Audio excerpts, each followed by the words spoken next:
everybody, sorry for the long wait. We are going to be playing more Reverse 1999 Story today. I hope everyone is doing well and having a good weekend.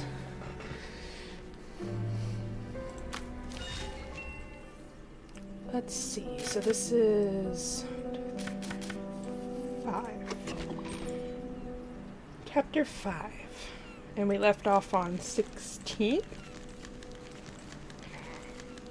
And I decided not to do some of these extra courses because they're a little hard on the hard difficulty.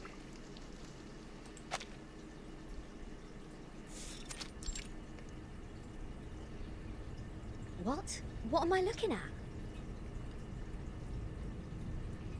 So your so-called sacred project is this gigantic IDM computer? Regulus inspects the computer like an expert. I was curious about them during my stay in the Plath. Those later versions of the model are so much better than the 66 ones. But this one doesn't seem that far advanced to those. This is not a junk piece the man has sold you, is it? Items of the phenomenal world are all a waste. This one is long broken. After the emanation, we couldn't find anyone to repair it. Why do you keep referring to the storm as the emanation? What does the emanation mean? It is the waves of Numa. We are the expellees of the world of forms. We were banished to this damp and dark cave. Everyone here is obsessed with the fake light on the wall, but forgets to look for the truth. Numa, however, will lead us to escape the cave and return to a more supreme realm. Eh?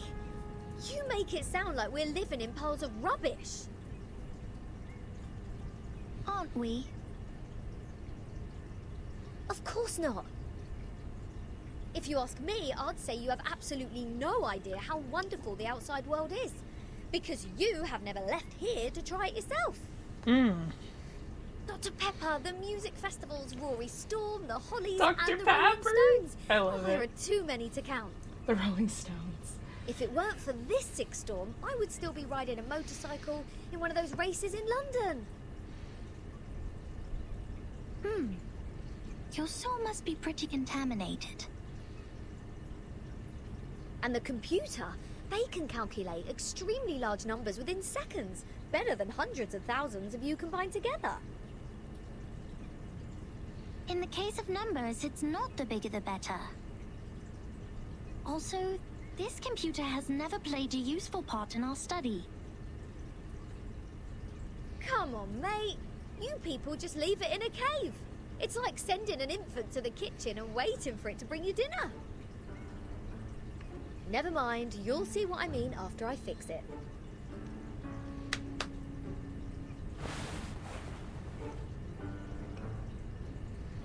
Can you fix an IDM, Regulus? No, but I've seen the Laplace people do it. Shouldn't be too difficult, I assume. Oh, the dust! When was the last time you sent people down here to clean? Oh, some critters are nesting here. Oh, did I break into your party? Bertin, come give me a hand. They won't let me touch them.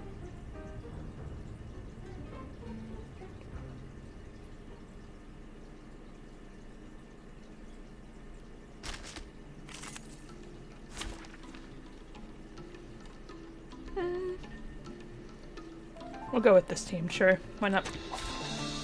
Wow, so many things I haven't seen. What's your Plenty. Go, go!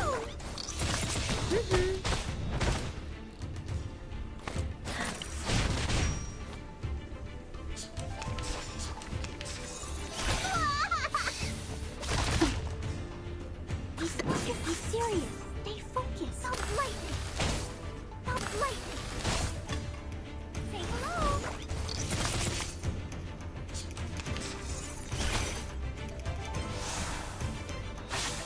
Stop. Be serious. Stay focused. Oh, don't prepared it all. I have prepared it all.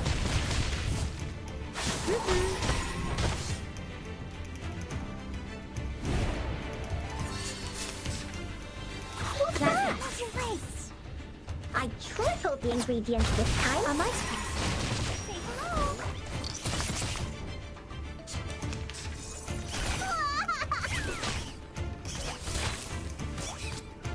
Be serious. Candy. Say hello. Say hello.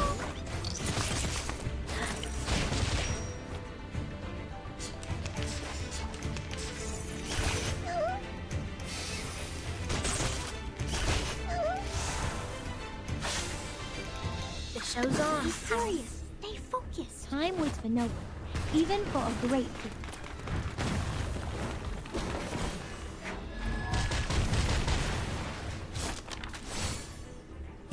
Oh, I just noticed she holds up the ACE document I at the end. have prepared it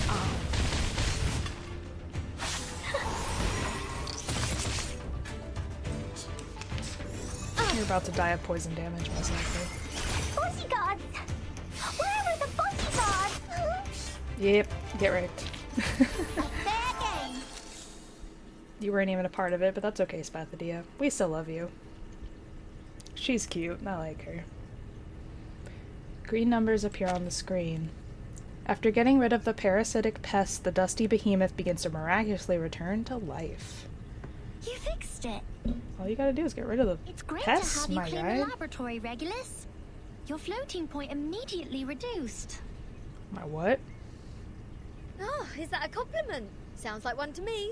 Thank you. It's a wordplay, Captain. Infinity minus any numbers still equals to infinity. Fine, fine. I should have given up the idea of changing your eccentric sorting system a long time ago. What's the meaning of humans inventing computers if these machines were only left here for some critters to nest in? Thanks to you, now we can have a look at the previous models, Regulus.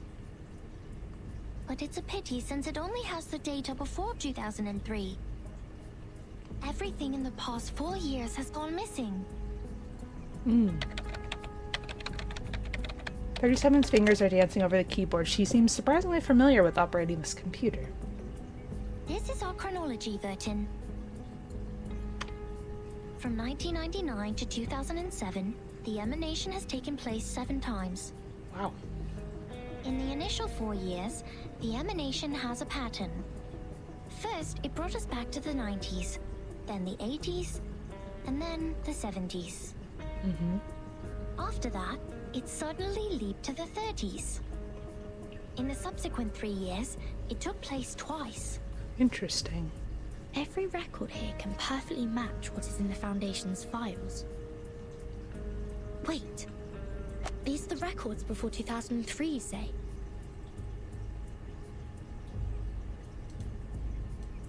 I'm gonna move my model over a little bit. It's bothering my OCD. But this one refers to the storm in 1966, which happened recently. These are indeed the records before 2003. What's following the records is our forecast. That's to say, you prophesied the 1966 storm 4 years prior to its occurrence. How is this possible? That you are clever enough to develop such a precise mathematical model, while at the same time you just let the IDM become the home of these critters. We just worked out the patterns in the number sequences. You made such precise prediction even without leaving the island. That's incredible. 37's lips You curl don't need to go unhappily. into a river to find out the pattern of its flow. Moreover, we would send people to observe in the phenomenal world. My mother was one of them. She is the co-author of this model. Nobody knows this computer better than her. So you have a mother too? 2? 37. Where is your mother now? Like many people, she was restored to her true form. Since then, I took over this laboratory. The form, you said. 37. What is it? What kind of question is this?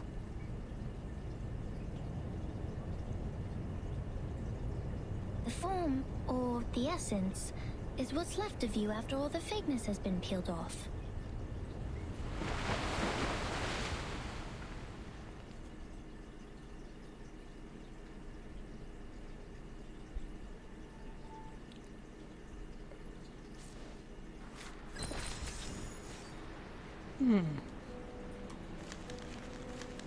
Sound the alarm. Oh, there's Sonetto. Okay, so this part is all story.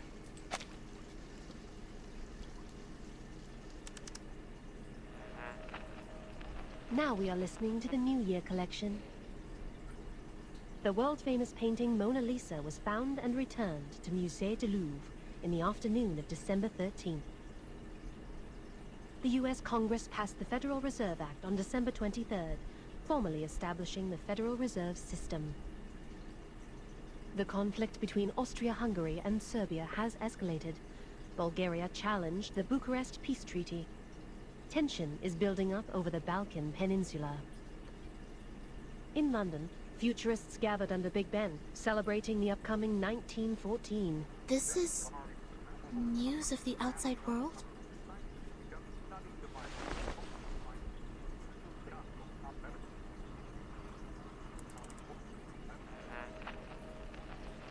What about on your side? Oh, wait, I missed that. What?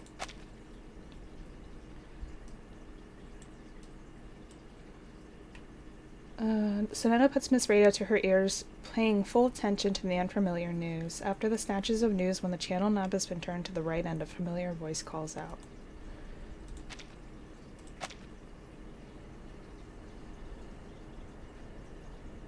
Well, I am with Sophia. Arcana's still in the hall. She hasn't taken any action so far. Got it. Please keep an eye on the Manus followers. Be mindful of the restrictions set by the Bangle. Who are you talking to?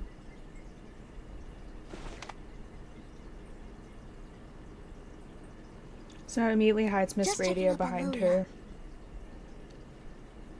Please stay vigilant during the patrol. This is the last place we need to check.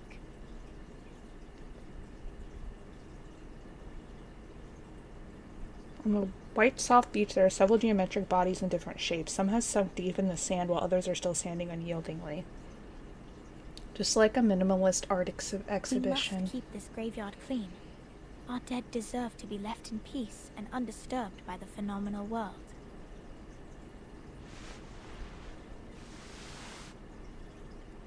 Sophia gets down on one knee before a cone-shaped body, dusting it meticulously. Miss Sophia, you said this is the graveyard?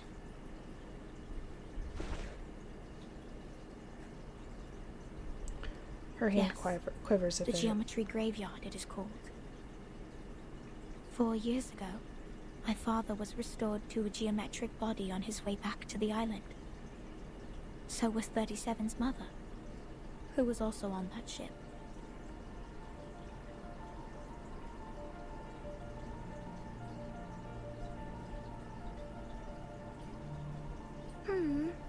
Why are you crying, Sophia? I was wrong. We calculated it wrong, 37. We miscalculated the impacted area of the emanation. We thought the ships would be safe in the Gorgon current, but the safe area is in fact 5 degrees away. When the emanation happened, the bow of their ship had just entered the safe area. But it was too late.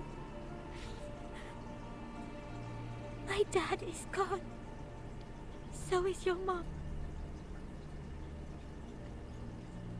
I know. Why are you crying? My mom and your dad have come back to us, right? Have come back? Do you call this coming back? Like this? In the form of geometric bodies? Cold and silent? Being pushed to the shore? Oh, poor Sophia. 37 frowns, looking confused.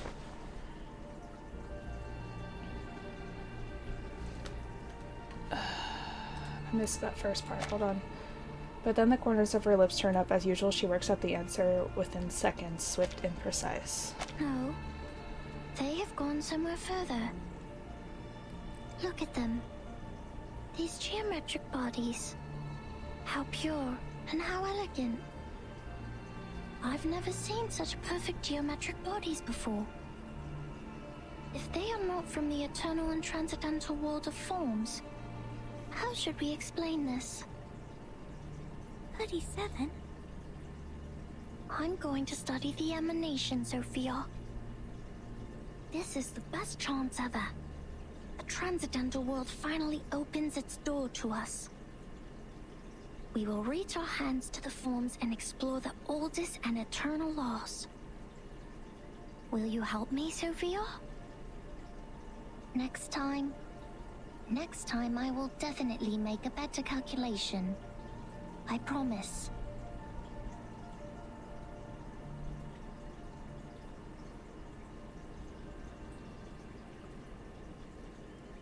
Waves lap against the beach.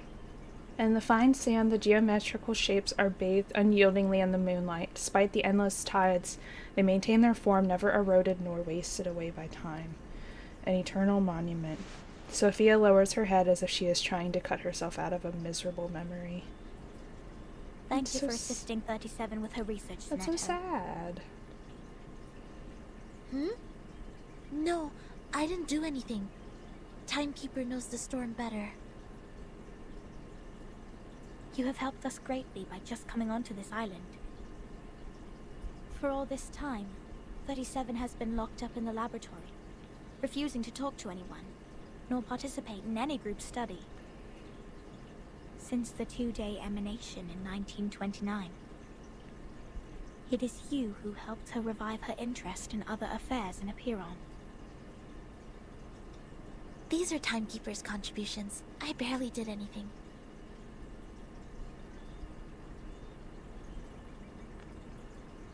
Sophia smiles bitterly and looks away.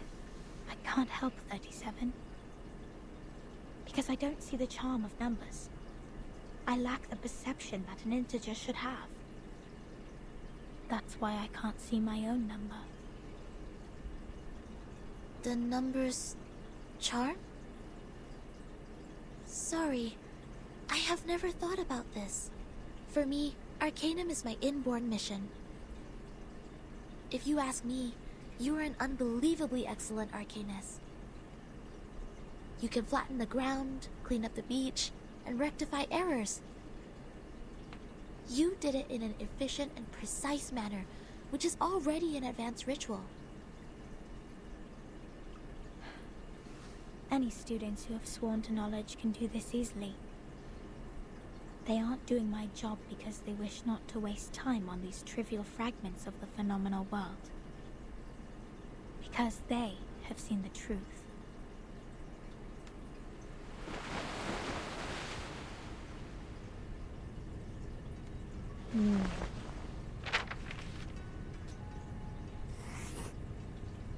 The phenomenal world is never complete. Like you can never draw a perfect circle there.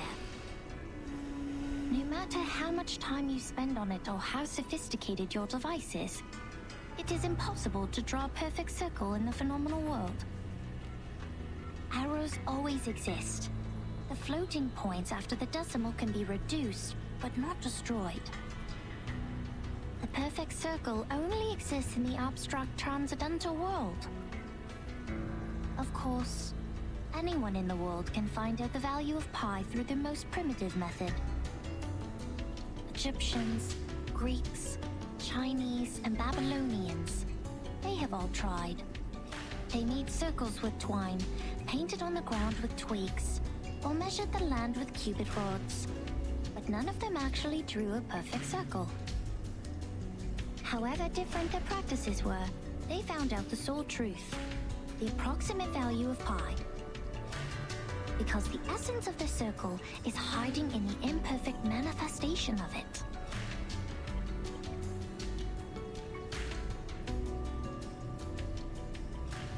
This is the truth. It is eternal, unchanged, pure, and transcendent. Anyone can reach out to it at any time, in any place, by any means, and everyone will get the same answer from it. The forms transcend all matters.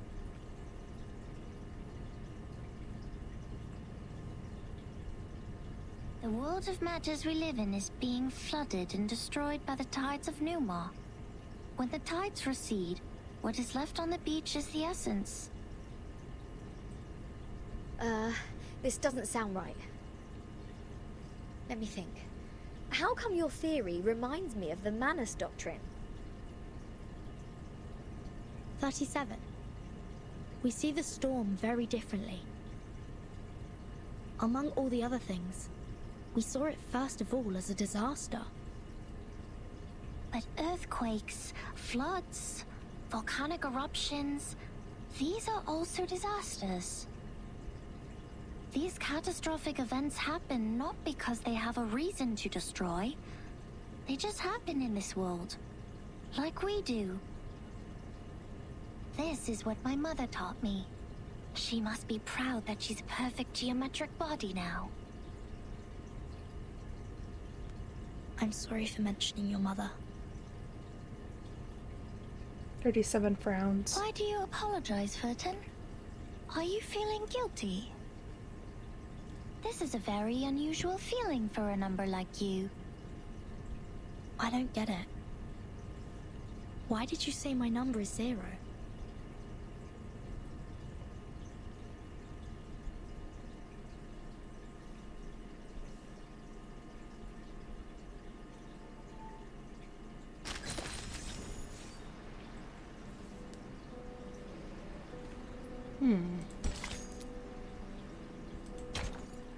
Interesting.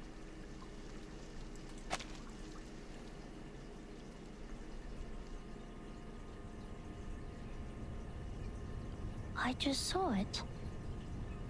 The numbers of everything and every being would just emerge in front of me. I see it, and I speak it out loud. That's it. 210 told me numbers imply our fate. 37 frowns Don't more believe him, deeply. Verton. Numbers are just numbers. I know nothing about fate. Fine. I don't think I like 210. And the feeling goes both ways for us. Because I once said he is a poor number. 210 equals 2 times 3 times 5 times 7. He is the product of all prime numbers between 1 and 10. Looks like he has it all, but he doesn't have any real forte. He likes to sugarcoat himself with metaphors. Only those with a flawed essence would adore the trickery of words.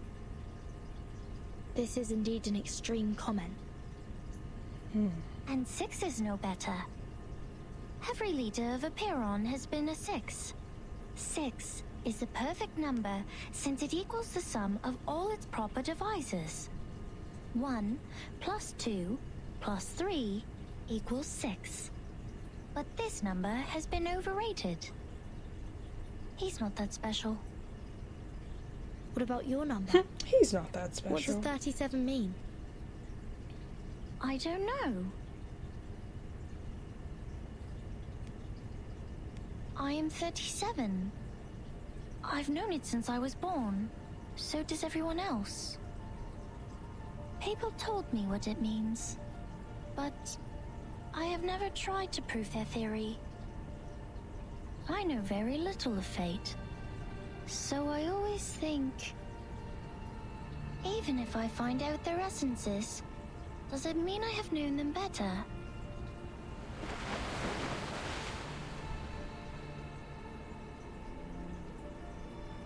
37 once tried to tell me my number.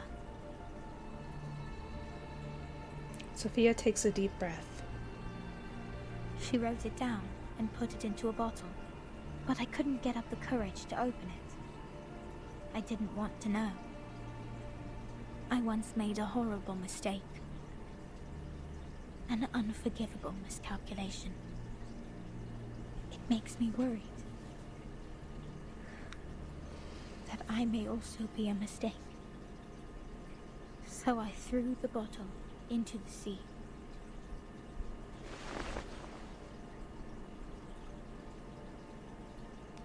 This is how 37 is different from us. We are all Happy prisoners trolls! of that How's cave. trolls? Only the wise one can find her way out of the cave and return to rescue the rest of us.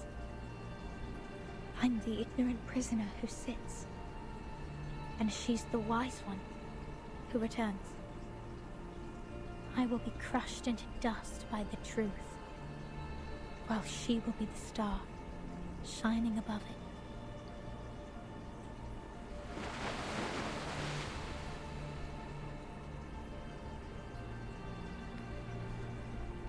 Oh. Did I miss stuff? She stops her patrol and turns her back briskly. I missed that. She heard the fable, but never quite like this version. Okay. The red-haired girl lets out a sigh, raises her gaze out above the sea at the twinkling night sky.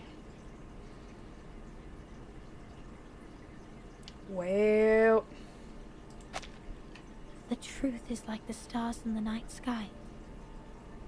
Beautiful, but cold. It's going okay. It's been I there mostly long before slept my most of the day, existence. but... And will stay that way long after I'm gone. It sheds no tears. I'm hoping for to the be able to weak, get some projects nor done. laments the tragic fate. It's forever bright and always moving forward. The person who avoids the truth is not qualified to study it. Right, I know, especially when you got the chronic fatigue. Whoo! I'm sorry. My interpretation has been emotional. No. I think I kind of know how you feel, Miss Sophia. However unworthy you think you are, there must be something we can do. Maybe we can't reach the core of the truth, but we can clean up the path to it for the future explorers. This is our fate. Interesting insight. I have come to understand why 37 likes you so much. Let us go back to work then. Start from dusting the tombstones.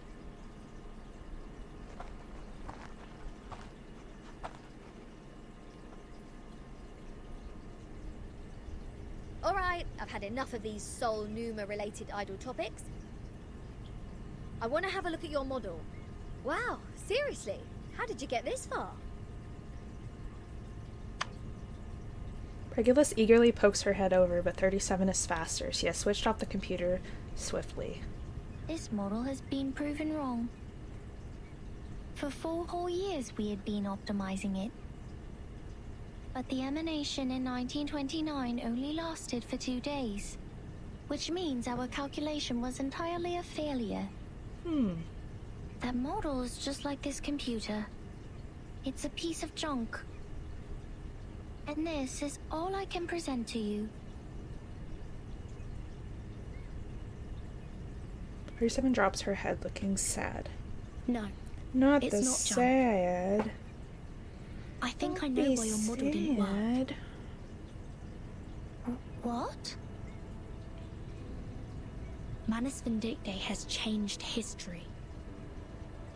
They accelerated history, forcing historical events to happen earlier than they were supposed to. Thus, the storm in 1929 occurred sooner than it should. No way. 37 stares at her in astonishment. Her shoulders shiver. Controlling the emanation. Changing the history of the outside world. Oh, thank you so much for the Numa is raid. eternal and transcendental. How's everybody doing? It won't obey any orders given from the phenomenal world. Neither will it change its patterns because of some fragments. I'm telling the truth, 37. I've been there, in the storm of 1929. Your model was not wrong. You just missed some key information. You've never been to the place where the storm falls. Hi. Hope you had a good thus know nothing stream. about the symptoms of the storm syndrome. For those of you that don't know me, my name is Heather Journey. I'm a witchy wolf that loves to write, and I like to play a variety of different games here. That's impossible. I'm a cozy say-so streamer, Even so I if hope you there were guys enjoy means your to control the stay. emanation, it wouldn't be like this. If this is true, does it mean the phenomenal world, this insignificant phenomenal world, is more transcendental? Mother's model was defeated by this?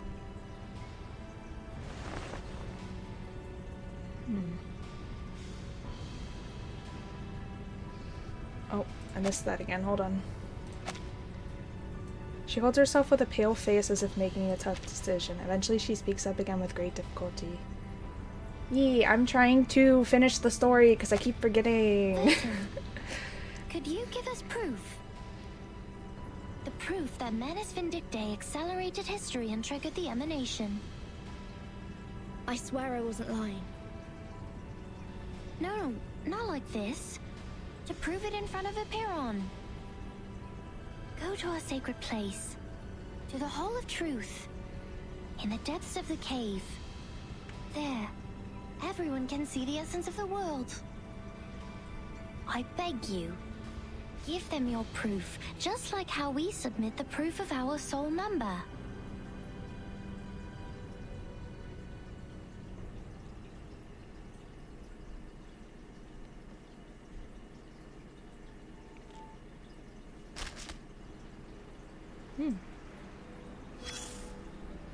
Come here. Place your hand on it. I still don't understand Feel this the whole old texture. lady talking to me. Craft is one of a kind, not some cheapie you can get from the flea market. Oh, were you playing Reverse 1999 too? Awesome. I mean it. This is a Keeling, and even the most traditional, delicate, and expensive kind. It has applied fiery red as the dominant color, and the stitches are perfectly neat. From the sea, just like you, darling. It arrived with a meerschaum pipe, a glass jar, a pack of sugar cubes, and a child in panic. Both she and the Keeling were born on the land where the craft originated. Their appearances apply the same dominant color, and the patterns in them share similar Nice, let's complexity. go. Is it still Spathadia on this banner? Because I did pull her. I do have her. Oh, your curiosity is aroused. But we are not done with the carpets yet. You've She's always really got to fun. get a souvenir or two every time you reach a new place. So you will have something to show when you tell the stories one day, right? Sure. Look at these handmade fabrics. How splendid! Those incredible patterns were the only thing on the craftswomen's minds when they made the carpets. It's safe to say they have spent their whole life improving their skills at using the vertical loom. And that's how we get these carpet knots arranged in beautiful lines. But they are just people like us. What if they get distracted? What if the carpet knots go off the right track and get tied to the wrong threads? Then you will be in trouble. Big trouble. All the problems in the universe will come at you, and the situation will be even worse than the bureaucratic system of a millennial empire. I like the pragmatic quality in you. I'm sure it will make your life even more wonderful. The people will be impressed and line up to tackle the problems for you. Oh, don't be mad. Some make troubles and others deal with the troubles. That happens. I'll check the banner after I'm done with this. I didn't check it because I didn't know it had switched. You know, every question has a questioner when they Oh, are ready. Ezra, you're right. I forgot Likewise, about every Ezra. error has a corrector I when only they are collect the corrected. waifus, so That's I only how collect the to know female them. characters. I like Ezra though. He's really nice. The correctors, an ancient profession. Their duty is to remove the loose threads and iron out the wrinkles on the carpets. In the language of this island, that is to check the calculations on the papyri and even the holes on the punched tapes. No one is capable of doing this job except the altruists, because it is similar to unraveling a ball of wool. Besides finding the end of the threads, you must always pay attention to the cats. Yes, the cats. The cats, yes. Even worse. I have no idea who the fuck this bitch is or what she's talking about 99% of the time. And she, the red-haired little girl with the But I carpet keep in her listening. arms, was overwhelmed at the No beginning. worries, I hope you have a good sleep. Thank you for the raid. Not yet familiar with the ruler, she tried her best to find the end of the threads. So the cats took the opportunity to jump on her together and left countless scratches on that little forehead. Poor girl. Aww. See, that's the problem every corrector has to deal with. Their job is to correct errors. But what if their own existence is also part of the errors?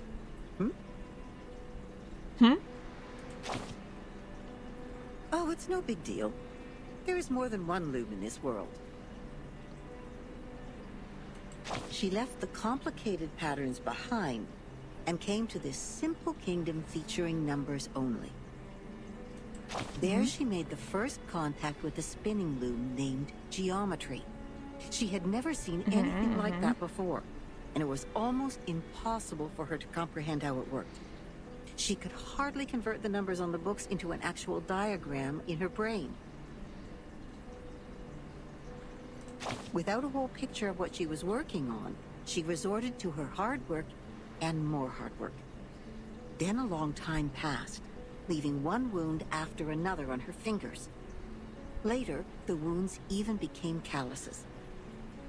In the end, her hands were no longer tender, but tough enough to resist the damage from the loom. Yes, she has won a place on this island for herself.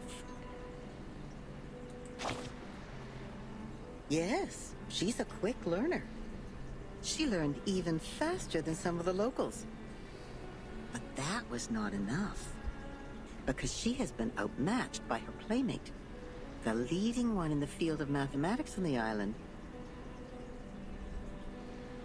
That girl is like a perfect piece of satin born by nature. It is decorated by the beauty of mathematics and geometry. No manual work involved.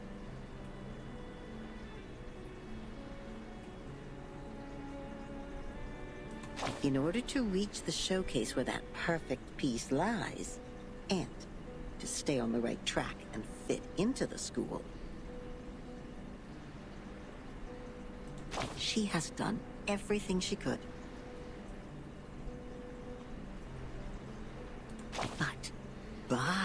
But she's still the most distinctive carpet there.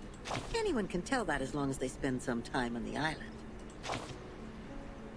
Of course not. She's only a bit different from others.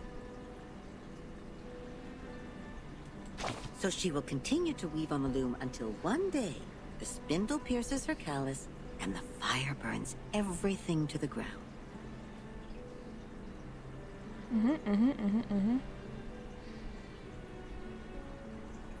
Shh. I should stop here. You know that mathematician who was thrown into the sea? He died because he said something he shouldn't have. Blasphemy. Cut not wood on a public road. Open not an unwanted bottle.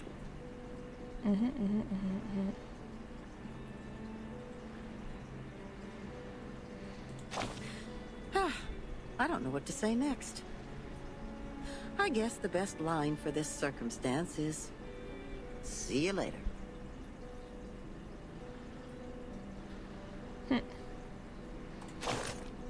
Okay.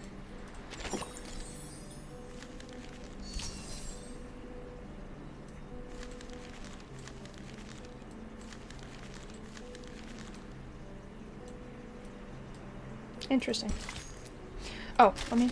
Yeah, it is Ezra. Forte. I forgot about that. Piano. I do want Desert Flannel, though. She's really cool. I like her. I've mostly been trying to get Regulus, actually, because I still don't have her or Druvis. And she has a higher rate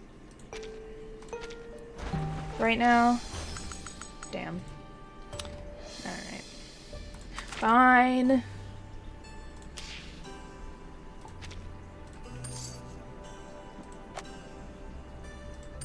Ooh, I almost have enough to buy another pole. Okay. I'm out of poles for this for the next 13 days.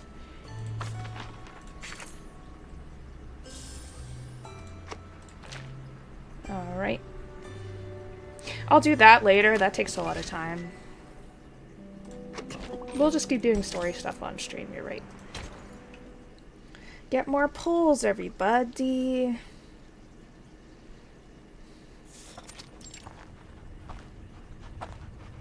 Wait a second, just a second. Isn't this still the dungeon? Are you setting us up? Listen. All caves are interconnected. This is the way to our sacred place. 37, wait.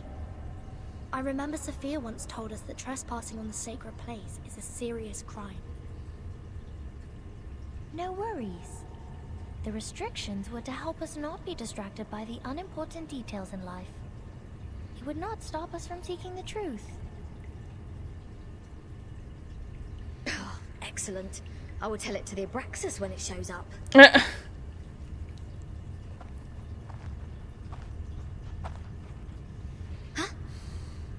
I love Regulus. She's so fucking funny. Regulus suddenly stops. Hey, 37. Are you sure this is the right way? My heart just sank as if I took a bite of those overnight potato chips. What Are you potato scared? chips? Oh, you wish. But when I was exploring underground with Lilia earlier, we ran into some fog like this one. Oh, it doesn't bring you any wanted guests, mind you.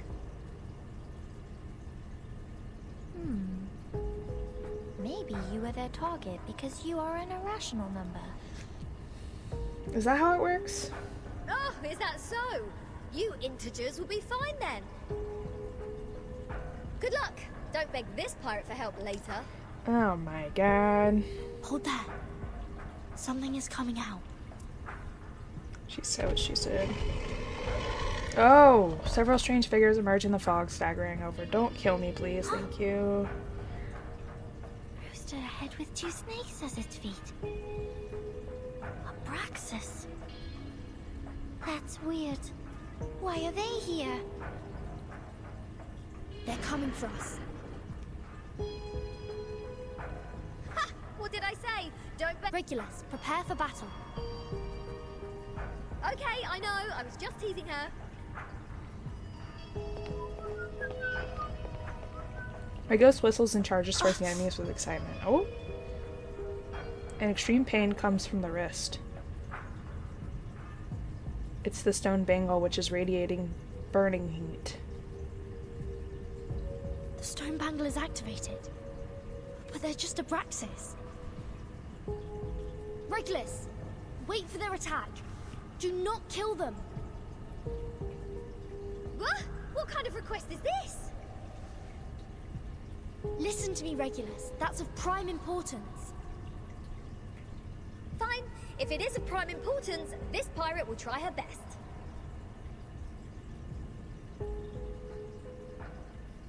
This pirate will try her best.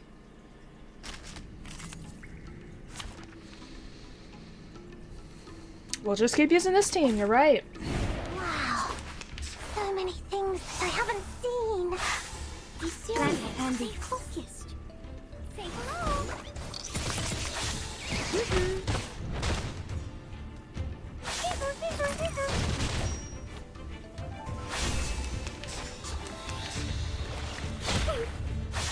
Bodyguards!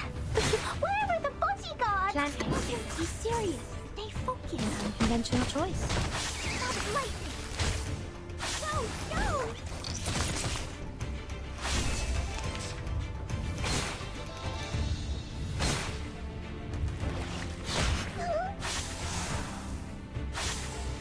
What's your face? Be serious. Stay focused.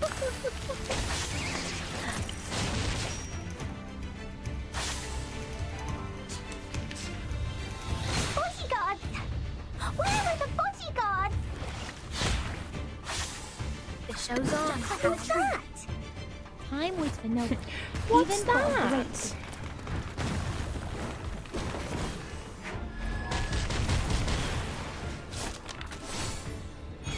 Oh, don't worry.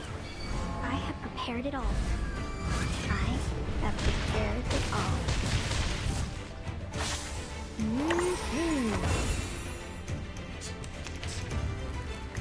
Bodyguards! Where are the bodyguards? Candy. What's this? A mice pass. I tripled the ingredients this time. Ow! I know what this is. This is the gift. Well prepared for you. That went smooth. Exactly.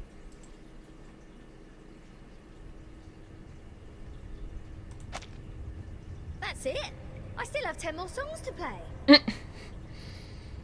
These are not the same kind of Abraxas as we've encountered before. Do they have different varieties? Wait, where is Miss 37? It's a good question, Apple. The answer comes from a distance. Hey, come on, keep up. Did she just take off like that while we fought? Yep. Sneaky little. We should leave Vtuber in. Wait a second, Regulus.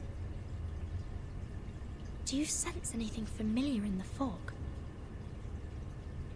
Uh-huh, you bet. This is the first guest room we were put in when we first entered the island. No, Captain. This apple has the same strange feeling.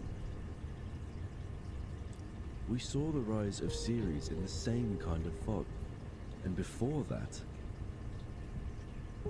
That's the same fog as in the Elitial space. That is to say... This fog is the cause of our illusion to see the Ceres and the Abraxas' attack. Don't rush to conclusions. Follow 37 first.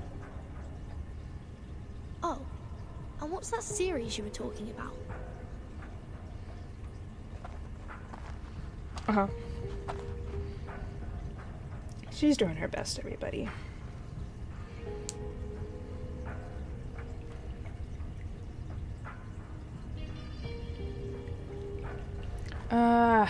The text always goes so fast.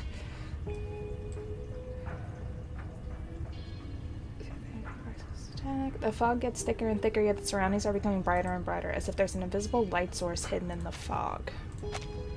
I just picked up a piece of paper.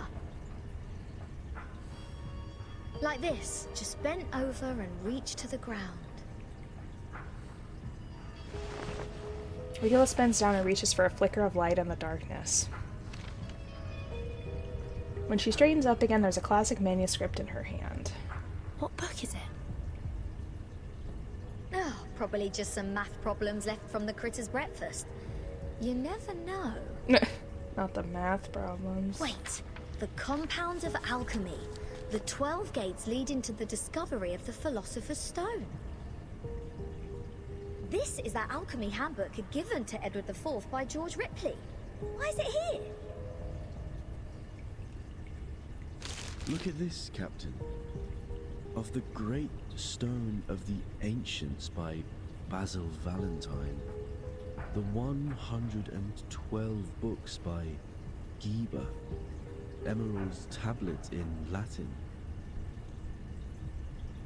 Seems like there are more ancient texts about alchemy hidden inside the hole, but they are all incomplete.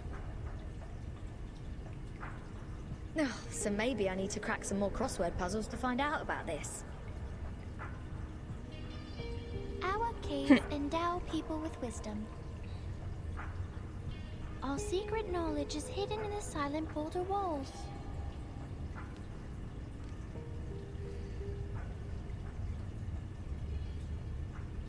Giving anyone's attention, 37 has gone to the other knowledge side in of the those books cave. is just a drop in the ocean.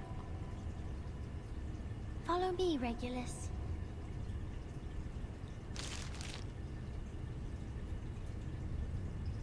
But Regulus puts aside the manuscript and hesitates. 13, you lot go ahead. Go with 37. I will meet you outside. Are you sure, girl? You want to read these books here? The knowledge passed down through language can easily be distorted. Compared to the wisdom of a Perron, it's nothing. No, I'm not going to stay here. I'm going back. Oh, alright, I might as well just admit that your cave indeed has the power to give people insights. If I follow its lead, perhaps I'll finally work out the answer about that little thing I've been carrying with me. Never thought that I'd find the answer here. Easy as picking up a shell on a beach.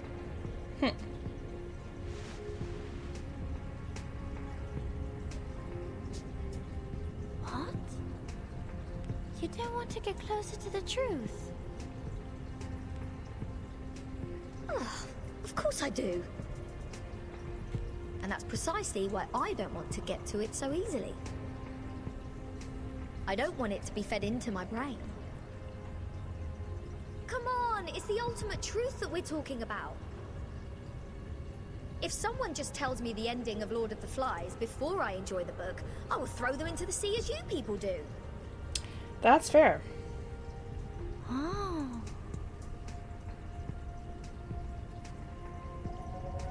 I only met 2 people who reject the truth. So this is the mindset of irrational numbers. I see. Thank you for being my subject of observation, Regulus.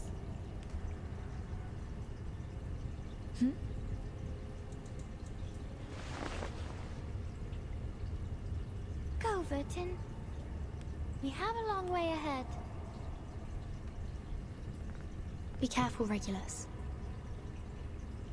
Don't worry, I know this place well enough by now. After all, I've never been so welcomed in any other place ever. Critters, monsters, creatures with strange heads. Do you worse. This pirate is not afraid of you. She's funny.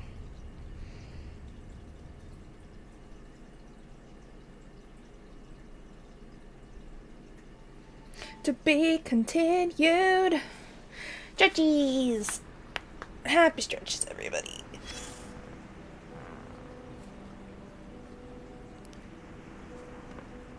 Oh, definitely need the stretchies today.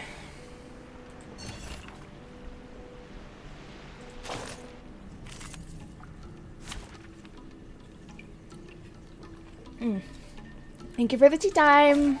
Hey, hello there. Tea time. Plant A. Plant B. Stop lightning.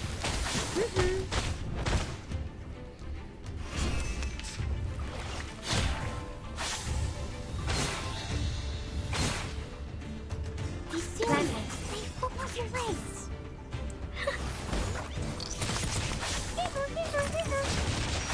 Cradle.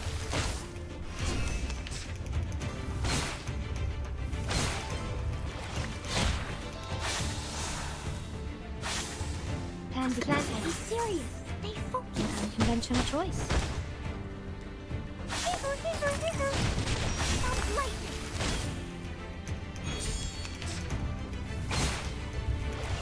Forty God. Where is the Forty God?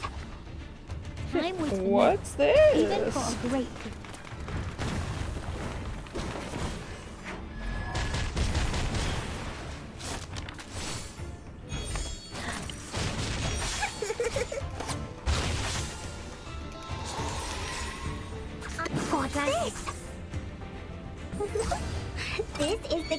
well prepared for you. Typhon won't give up his friend. Almost neither will Sotheby.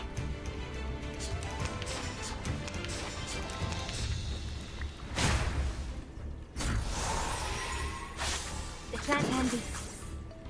Time waits for no one, even for a great feat.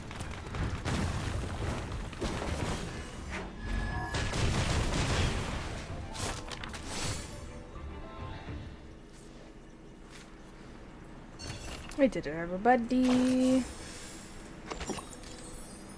Okay. Anything else I need to work on? Okay. More story, you're right. Yes, keep going.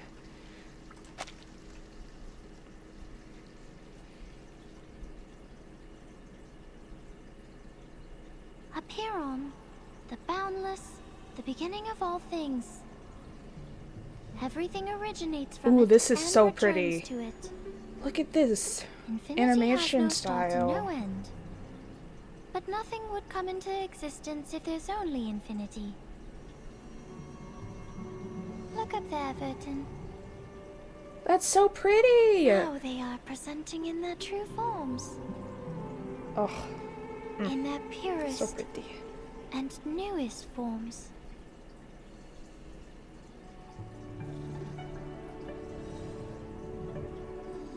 Our world was born from the wounds on infinity. When it's cut by finity, the patterns of the cutting are what we call mathematics. Thus, the essences of numbers exist inside all beings, and the patterns of all numbers exist in all matters. The length of a butterfly's wings and its body are in golden ratio, and the plant leaves grow on their stems in the pattern of the Fibonacci spiral. The what? This is the most primitive rhythm of Arcanum, and it is also the beginning of our extraordinary study. This is the essence. And how do I submit my proof? Close your eyes, Vertin.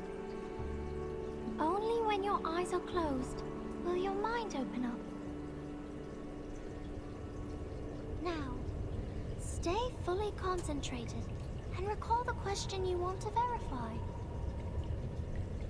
Only in the absolute contemplation can truth reveal itself to you.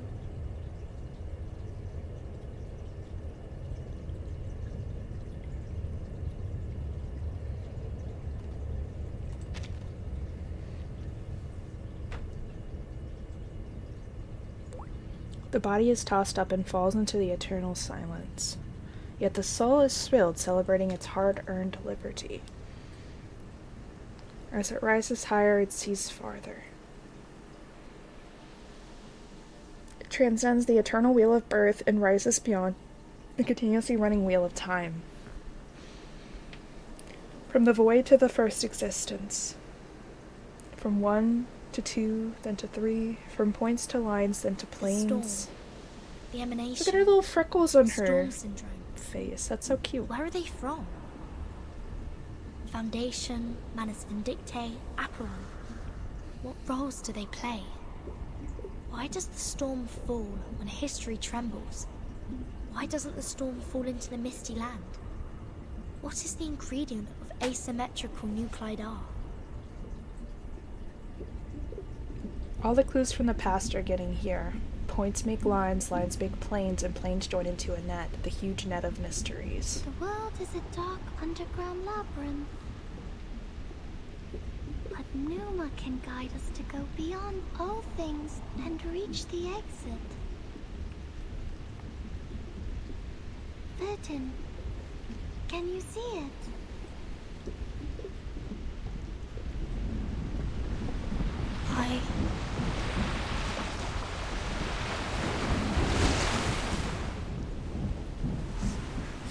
It's burning!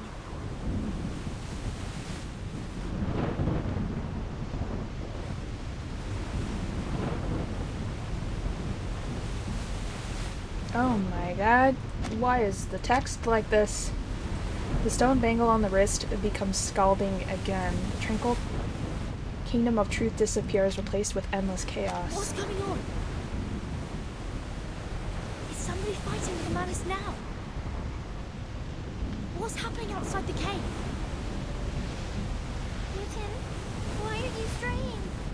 The meditation goes beyond control. You will be thrown out of here. This would be a foolish mistake.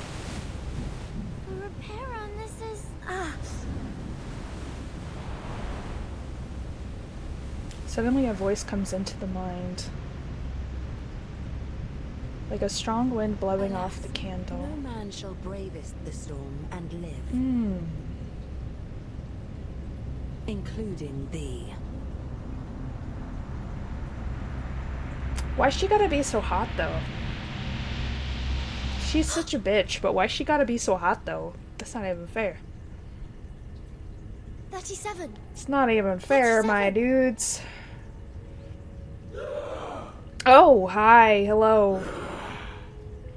Not the... All the heavenly images have gone. In the depths of the freezing cave, the Manus' pawns are violently knocking their heads against the walls. Oh no.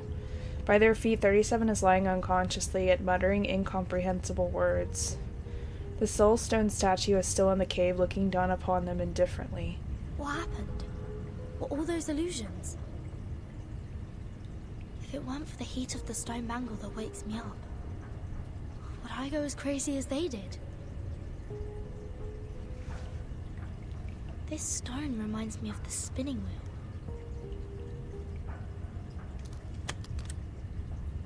Luckily, the leather box is still The there. asymmetric nuclei are. If the reagent turns gold after reacting with the fog here, that means the fog contains elements that can be immune to the storm. A hint of gold forms in the glass tube. This has never happened before.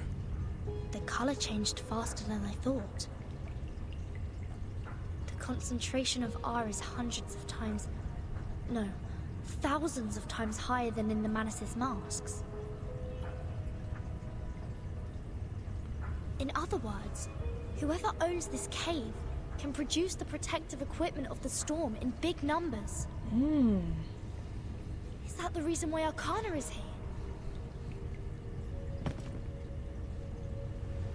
37 rolls over in her sleep. Oh, Mother, our model. Has it failed? Has it failed? I need to take 37 out of here.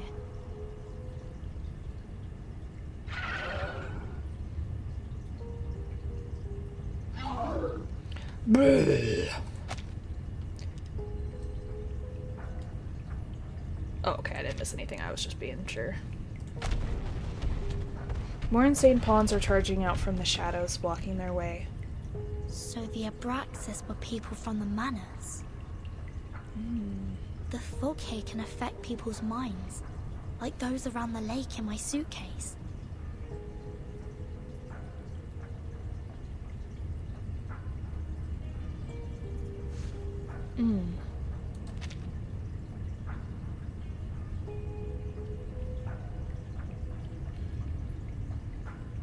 Stone Have the bangle Manus found a way to launch attacks is without incredibly being punished heated. by the bangle?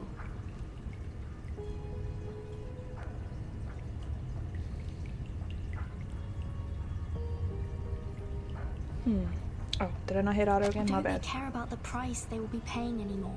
Sorry.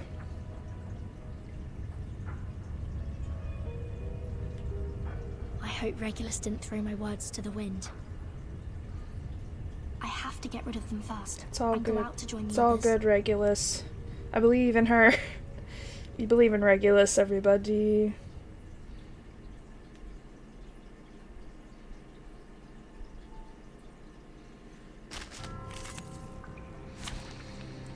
Oh, there's a whole lot of different elements here. Okay.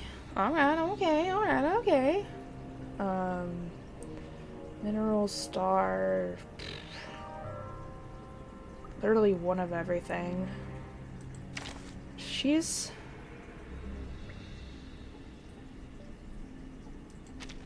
I mean, Saltaby's my main healer.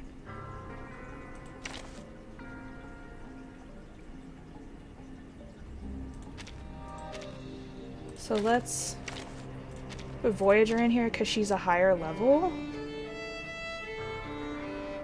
And it's a different element I can use. And then we'll do... She does debuffs, right? No. I mean, she does poison, but... Oh, this one would be good. Target has 2 or more negative status, damage dealt plus 12%. Yeah. Okay. Nothing unexpected. Let's go. For now. Past one's form cannot be broken. The first allied character to take action each round cannot act again until the start of the next round and takes their... Wait, what?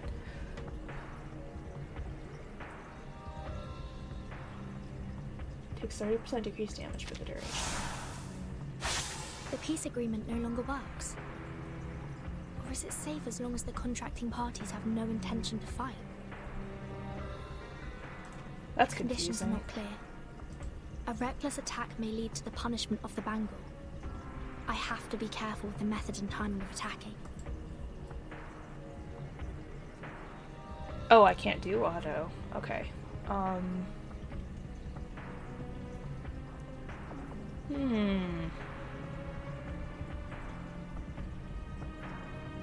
What's your rate? Be serious. Stay focused. What's that?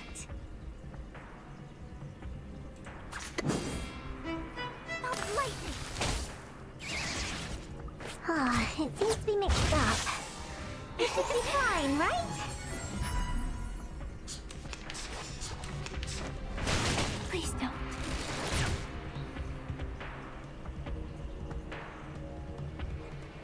What's your rate? What's this? Be serious. Stay focused. Plan A.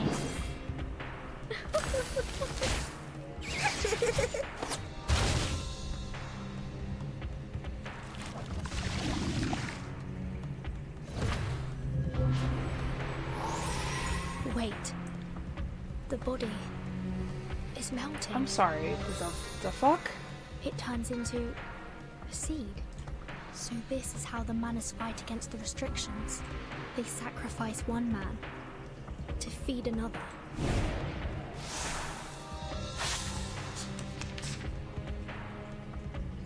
Huh. Just like in the train. That's interesting. Okay, alright. I ain't judging. Plan B.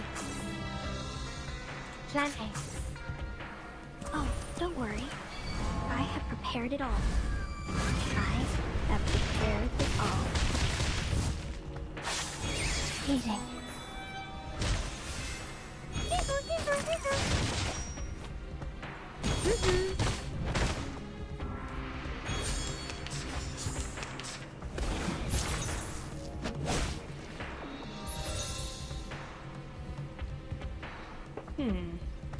What's that? Let's do this just in case.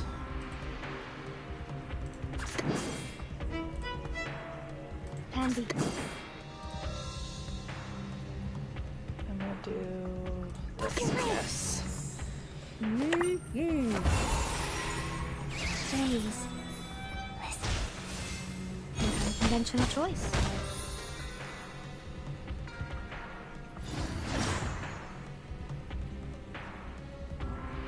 The sacrificed follower has been absorbed by the seed.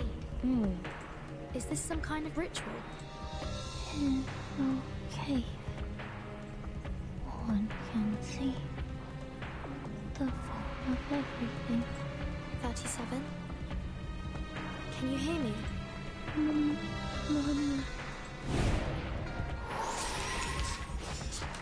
Interesting. I know what this is. Wait, let's do debuff. What's this?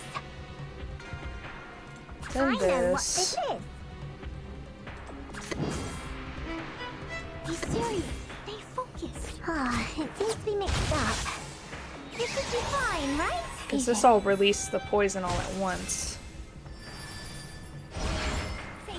Oh, I see. I can't do 2 actions with the same character in the same round because of the peace pact. I see. That makes sense. That makes so much more sense. I know what this is.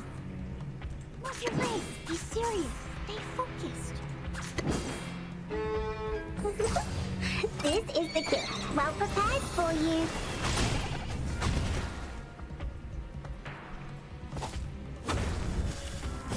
Oh, Jesus.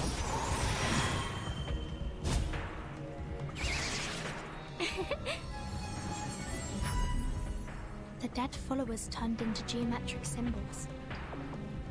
Is it because of the cave? So the seed is the form of Manus Vindicte. The forms transcend all matters.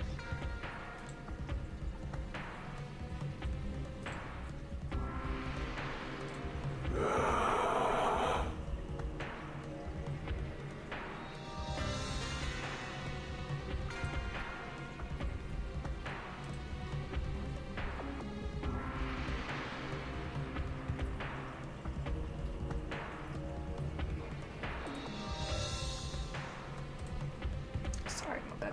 I was actually following the Raider from earlier. Apparently they play Honkai Star Rail and other things, so that's cool. Now what is it gonna turn into? What the frick? That is quite a monstrosity. Things are not as simple as I thought. I must make a plan and exercise great care. Interesting. Plan A. Plan B. Stars.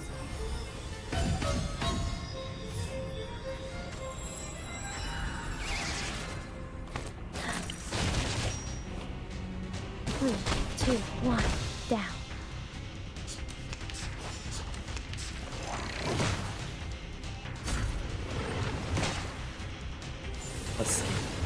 Listen. Rudis shit. What's this? Listen. Okay, so don't use... The first person can only be used once, is what I'm getting. The show's on, hounds. Plan B. The ingredients. But I can use all the rest of them as many times as I want. Please believe me, even for a great people. I'm getting it, I'm getting it. Interesting. Very interesting. An unconventional choice. I'm gonna steal his thing. One of his, I forget what they're called, the little, things that you use to use your ultimate with.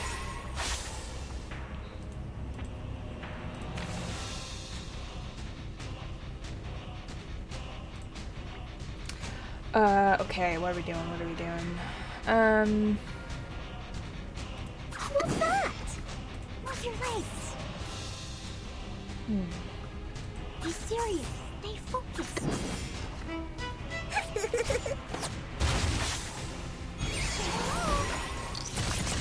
So much poison. Please. Listen. Poison for days.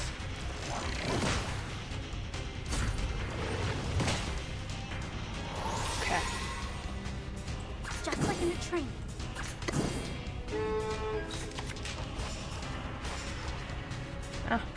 What's this? Oh, don't worry. I have prepared it all. I have prepared it all. For everyone. Typhon won't give up his friends. Neither will Sotheby.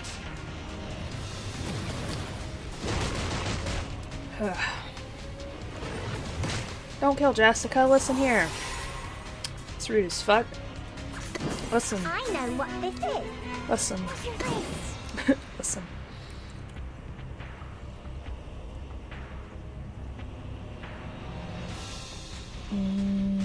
Plan A. Stars. Oh, she's so pretty. I love Voyager. Like, can you get any prettier than that? I don't think so. This is the gift, well prepared for you.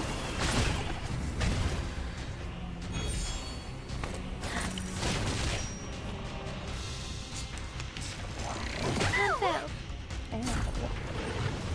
Ow.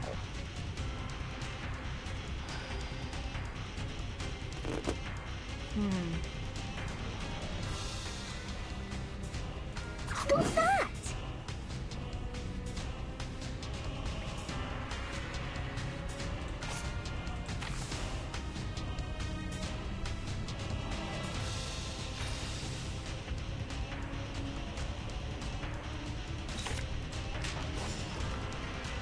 What's this?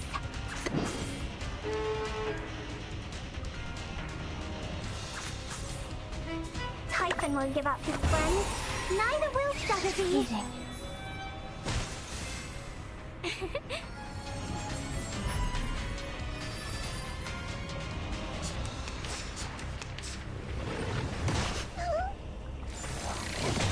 God. Why does he hurt? That's so rude. And then he disarms, which is also dumb. Blah, blah, blah, blah, blah, blah. Any more options here? That's not what I wanted, but okay.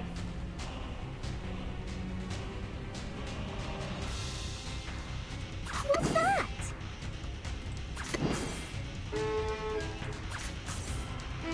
I tripled the ingredients this time.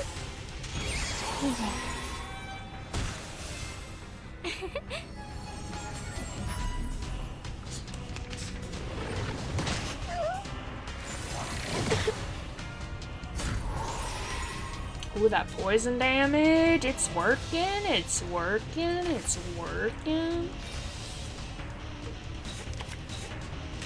I think this is gonna do it right here. What's that? Eating.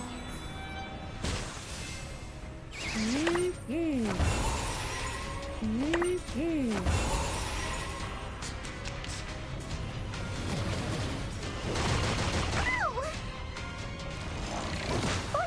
I'm still alive. Where was the I figured the bodyguard? poison would kill him, but I guess not. Close. Planets. Stars. I need to build up.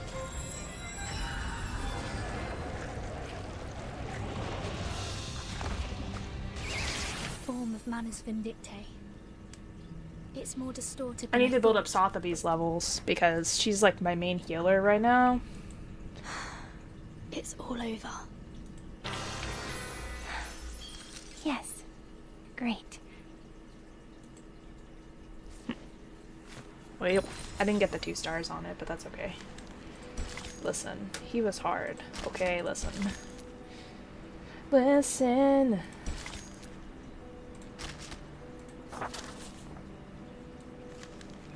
Okay, at 405, I get more.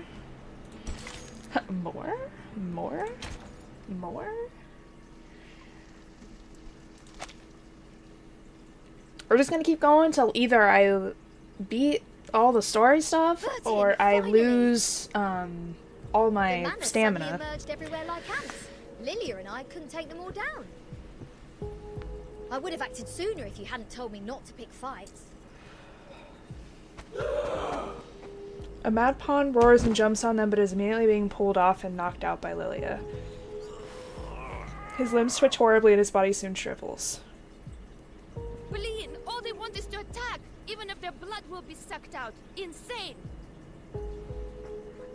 Back when we were spying on them, I told Sanetta to screw the peace agreement through the radio. I knew those geometry psychos and the Manus would go mad sooner or later.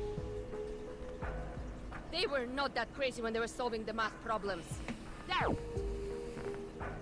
What the hell happened down there? The cave is the key to be immune to the storm. There is a cave on this island, which has the same effect as my suitcase. That's what the Manus are after. What? But hasn't she also put on the stone bangle? Even if she can break free from that bangle, there is no way she'd let her followers keep carrying out suicide attacks. And if she has signed that peace agreement, how will she take the cave from a Byron? Certain. On Verton's back, 37 opens her eyes. How you doing, girl? Are you okay? She puts out a finger and points it to the sky. In the eternal and transcendental sky, several dazzling flares, stars are lighting up.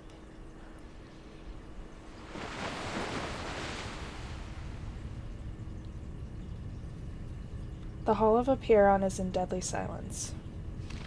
Only a visitor is still browsing the classic book. I'm afraid you have overstayed your welcome, Ms. Arcana. I have to regrettably remind you not to overstep the boundaries, despite the great help you've given to us. I take not thought for needless disputes. But to ask a simple question. She gently closes the book. The great philosophers. Why she gotta be so hot? Seek the ancient Listen. wisdom, follow the sage's teaching, and pursue the noble virtues. Why she gotta be so evil and You yet are so hot at the separated same from the time? That world shit for not fair. thousands of years. Listen. And Listen you have here. not gained the human's understanding, nor have you sought for it. She looks a lot like Raiden pleasure in Shogun, this actually, the allegory of hair. the cave. But her hair's more However, blue than purple, I Hath this guess. been unto thee? That too led us to the exile in this cave.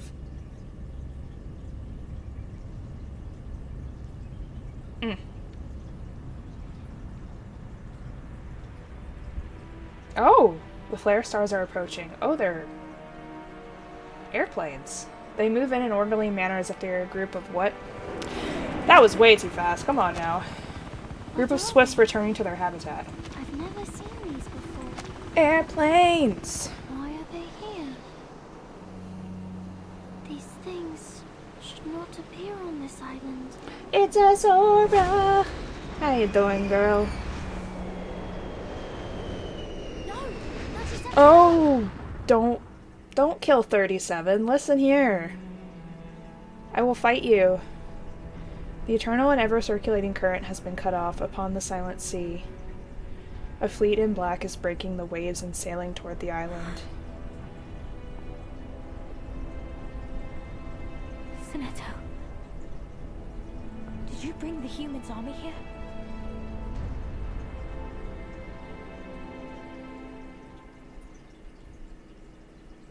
Oh my god. What? Listen. Is that the end of the chapter? No! You can't end it like that. Come on, man. That's a mood. I wholeheartedly understand that statement. For now. I slept in super late today, and I've just been kind of vibing for the most part. Unconventional choice.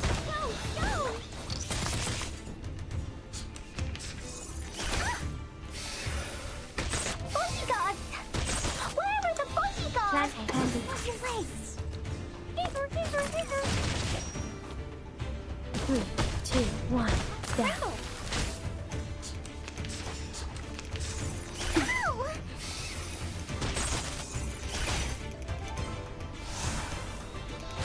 Listen, get poisoned.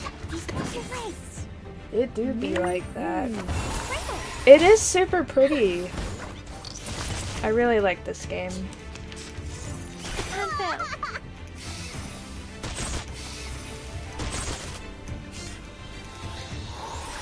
Stay focused. Oh, don't worry. I have prepared it all. I have prepared it all. A mice pass. He's gonna die by poison.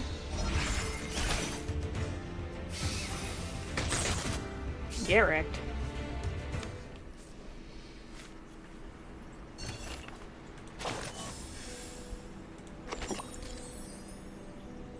Oh, isn't that the thing I'm supposed to use for back here? Hold on. This one? No. No. Normalities, shut down for 30 minutes. Get rid of formalities. Huh. Okay. Chain of peace. Is it this? Aha!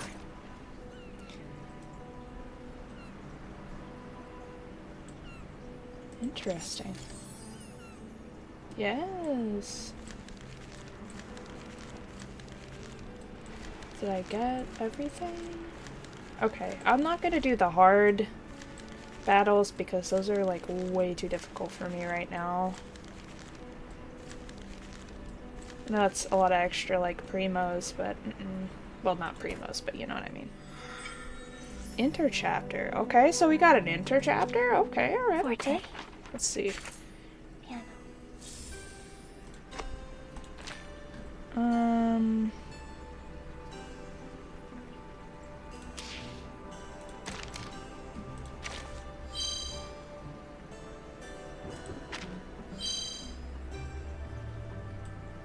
Interesting.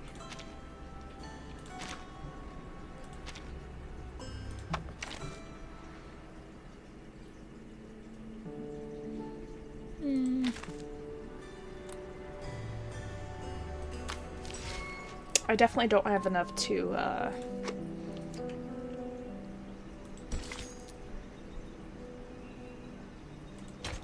let's do this, I guess.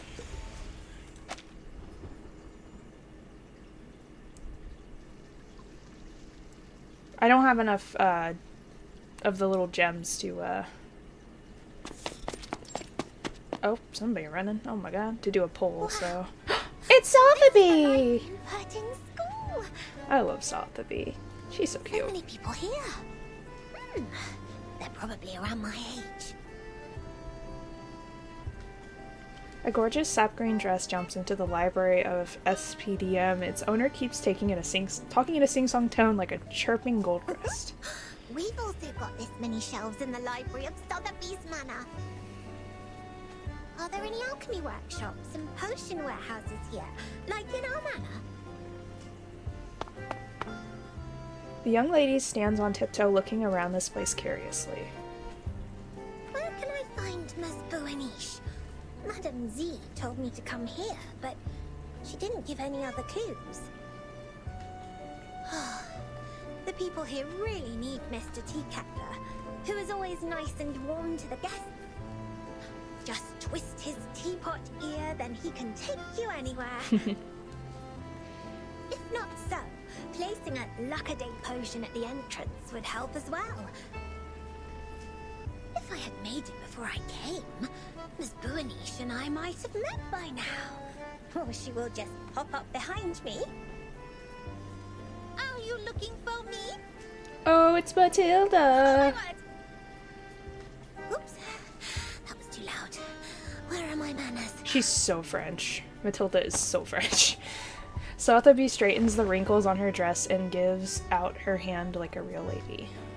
Oh, nice to meet you. Are you Miss Buenish? The other girl nods. Haughtily, her uniform speaks for herself. It seems to be a historical first meeting for them. That's fantastic. How did you find me? Did you see me in the Oniromancy? Or through a crystal orb? Either way, it is the great Arcanum. I'm much greater than that. Look at you, dressed as if you'd just been to a ball. You are as eye-catching as the pigment board on a sketch.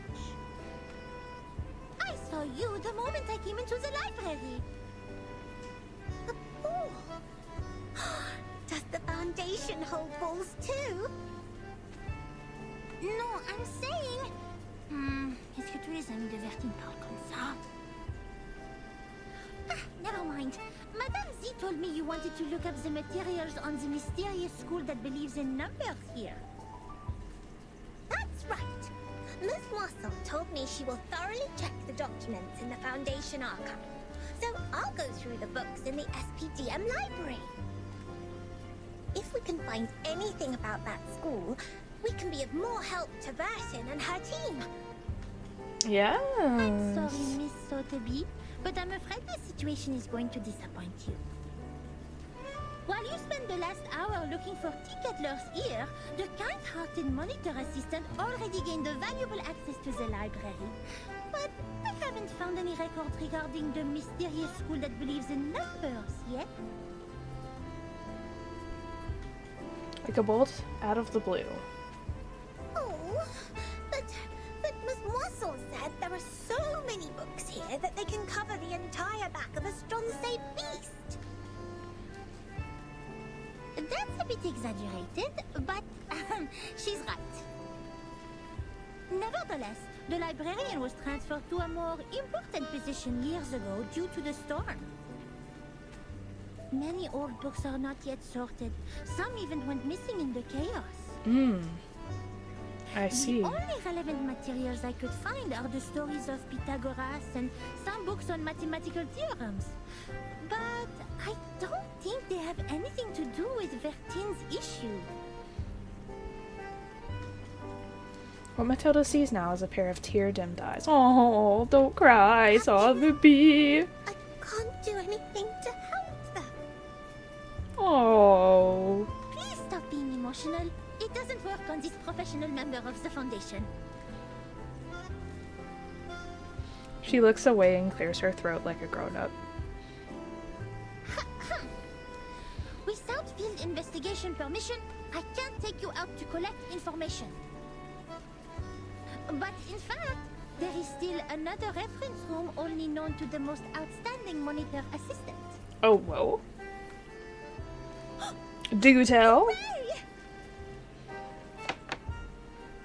Other students in the library cast disgruntled glances at them. Listen. It's a violation to make noises in the library! Please follow me, Miss Sotheby.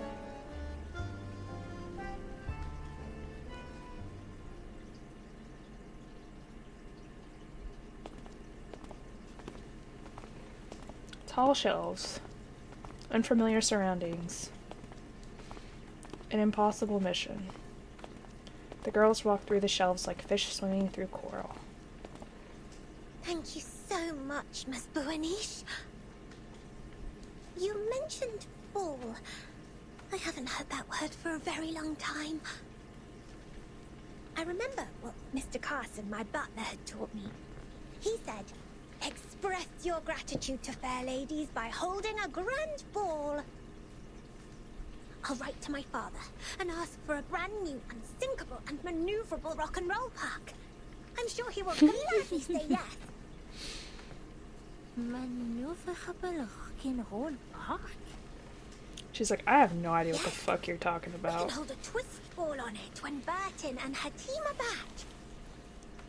Please allow me to say no. The monitor assistant of SPDM will never participate in such an inelegant activity. Wait, did you just say Burton and her team? Oh, not the blushing. We can talk about the ball later. The kind-hearted Matilda Buanish will try her best to help you with the task. But, of course, it's only out of her sense of responsibility, not for some personal reasons. They go faster and faster. Finally, they reach their destination.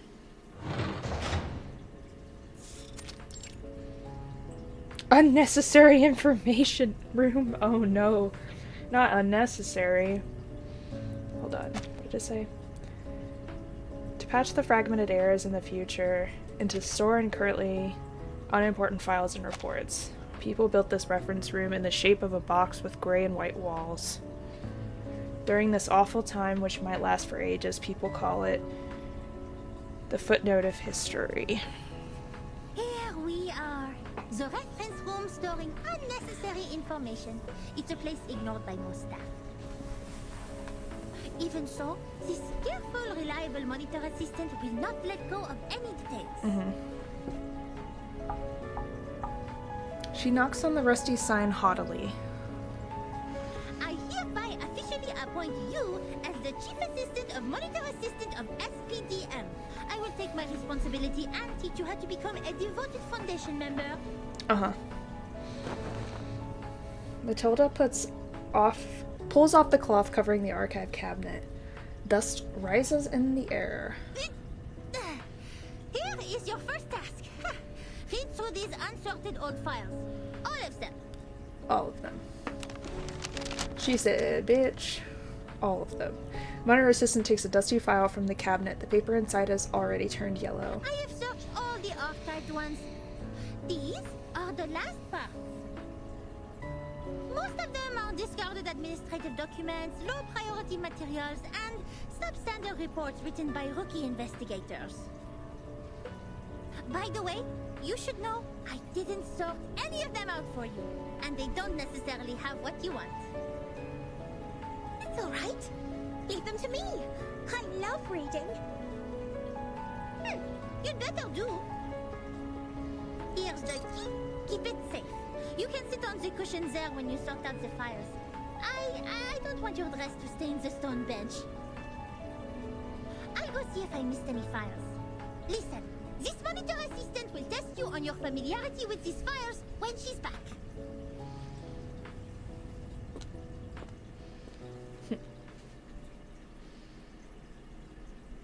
3 hours later.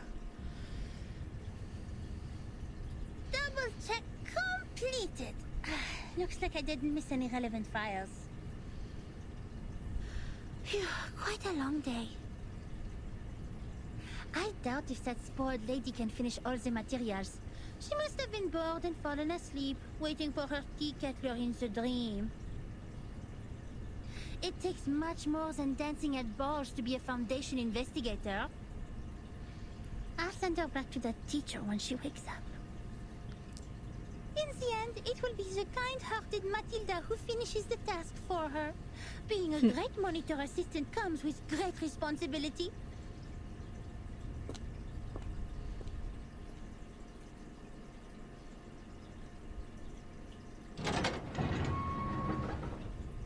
Again, Matilda gently pushes the door open. Surprisingly, she is welcomed with an energetic greeting. Oh, Miss Boenish! Standing on a ladder, Sotheby gives her a big smile with a stack of files in her hand. The files she didn't finish reading are scattered on the ground, while the others have been well organized in the cabinet. You didn't fall asleep. Did you sort out these files? Yes, and I love these books in uncommon shapes. There are so many wonderful stories. I often read books with Sasana when Father wasn't at home. We read and read until the red bombaves woke up the sun. Moreover, these files are much easier than Miss Moisson's reading to us. Here, the gentleman from River Conway tamed a whole group of our banks. How marvelous is that? Oh, okay. Looks like you meet the basic requirements for being a rookie investigator. Tu es plus ou moins qualifié pour être mon assistante en chef. The young lady doesn't pay much attention to the mumbles from the monitor assistant. She is busy announcing her big discovery. And I also found this interesting report. It tells a lot about the storm and the numbers. Will this be helpful to Burton? Show it to me. She takes a pile of yellowed paper from Sotheby. This neat and orderly written report has no beginning or end. Obviously, the author is a meticulous person. I have to say, it is undoubtedly a violation to submit such a report, but it will be a travesty of the truth and human sense if I cover it up. Peace, sense, justice.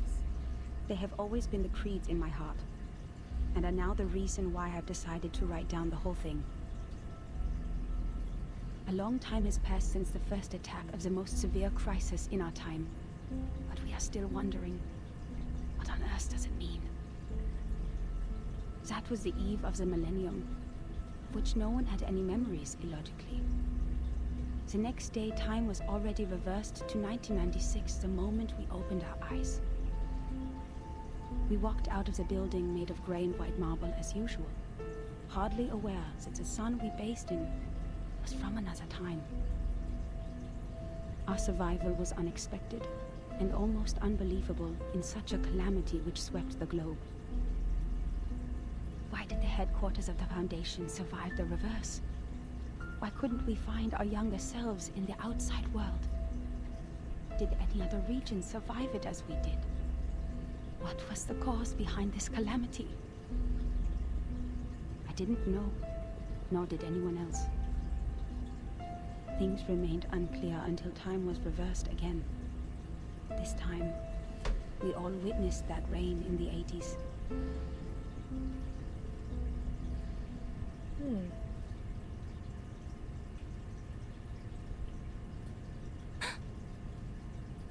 These files Virgin needs?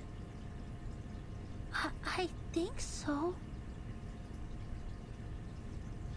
She says in a trembling voice.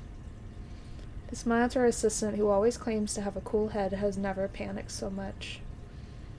It's a report written by someone who witnessed the storm. And it has recorded the storms before Burton became the timekeeper.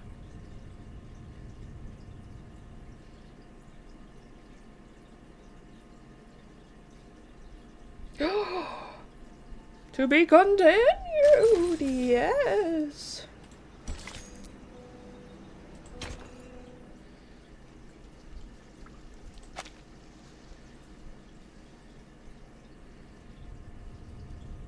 Before she became the timekeeper? Whoa. So Burton wasn't born a timekeeper. She didn't tell you that? Wait, no one is born a timekeeper. It's not an inherited title.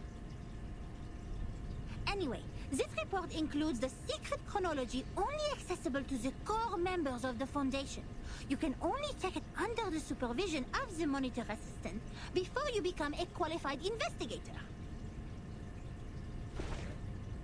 Matilda dusts off the folder carefully. No matter what the reason is, it shouldn't have been shoved in this dusty room like rubbish.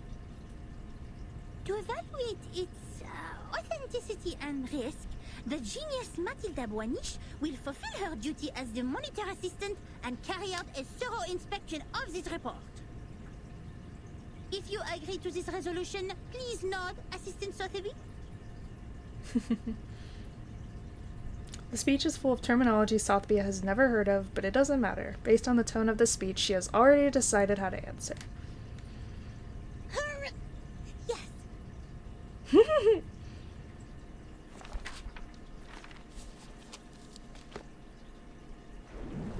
That was 1985. A gloomy, miserable night compared to that peaceful morning in 1996, when we were only bothered by confusion. We didn't expect time to be reversed again, nor did we understand the consequence. Even now, I still remember Paulina's desperate cry. One of her hens was already inside the safe area when she fell at the entrance to the headquarters, and that was the only part of her left to us the next second. The only legacies we found were an engagement ring on that hand, and her favorite blue polka dot scarf, which we used to wrap her remains in the end. To be honest, I admired those who still remained calm and sympathized with the arcanists on the edge of mental breakdown. It had nothing to do with the 1/4 arcanist blood in my body. It was only the kind of empathy which all mankind would share out of instinct in the face of a hopeless calamity. We lost many, too many colleagues. In the materials they sent back, we even saw all the horrifying phenomena, such as one's veins turning into electric wires.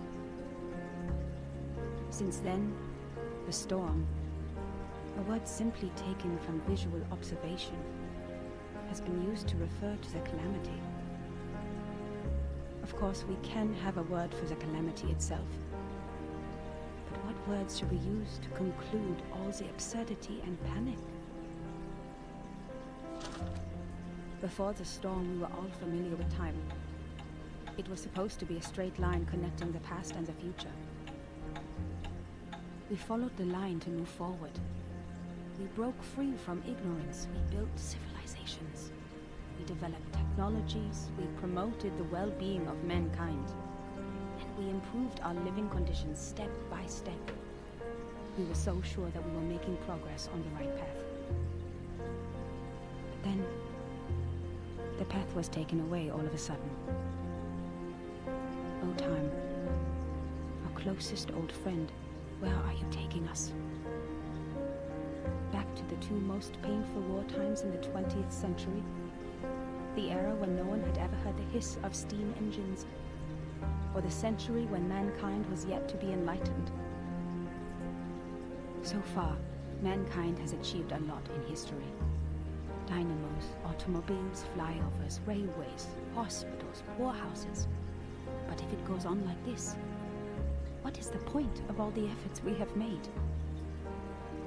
Now we are like a shipwreck left on the island of time, witnessing the fall of the whole modern world in the unstoppable tsunami. Even though the Foundation has lost a lot of staff members, they are still doing fine compared to Laplace. My younger brother was a good example. He was the most sensible person I have ever known. On the first day of the second reverse, he told me, in a calm manner, "At least we have reaffirmed that Newton was right. There was never an arrow of time in classical mechanics.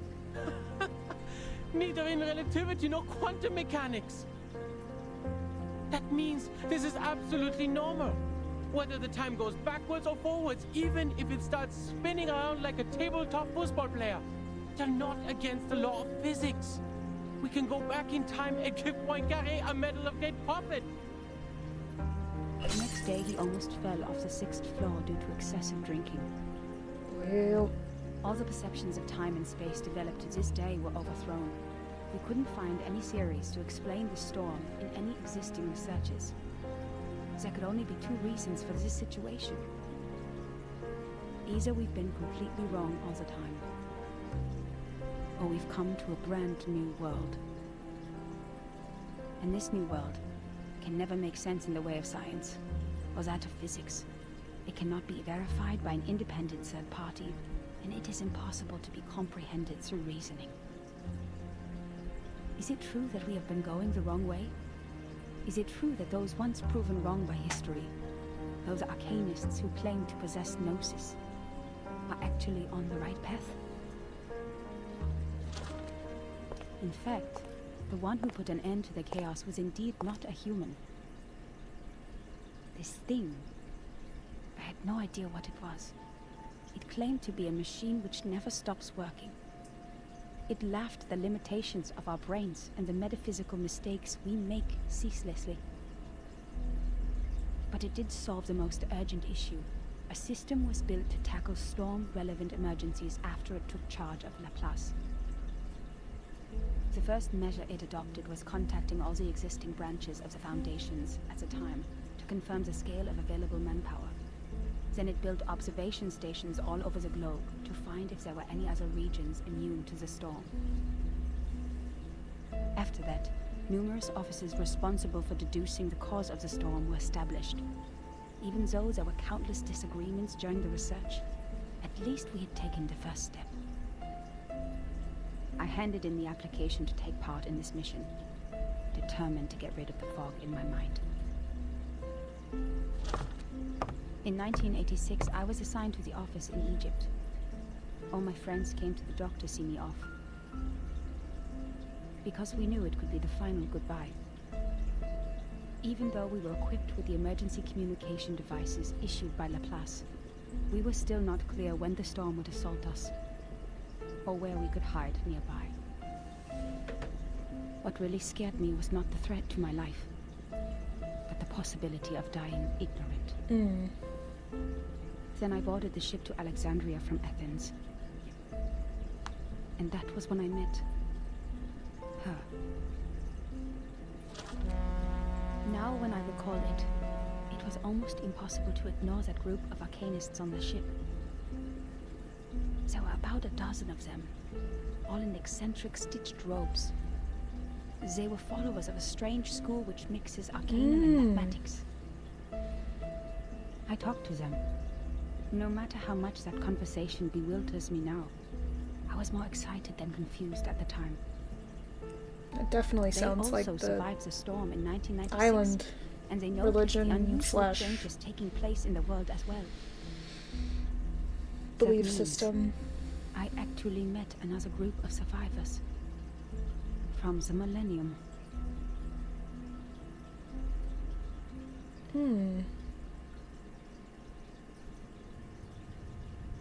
She stops turning the pages.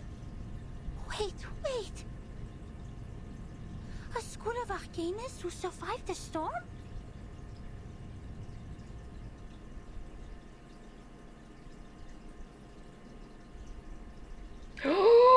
Blasphemy! And we have more.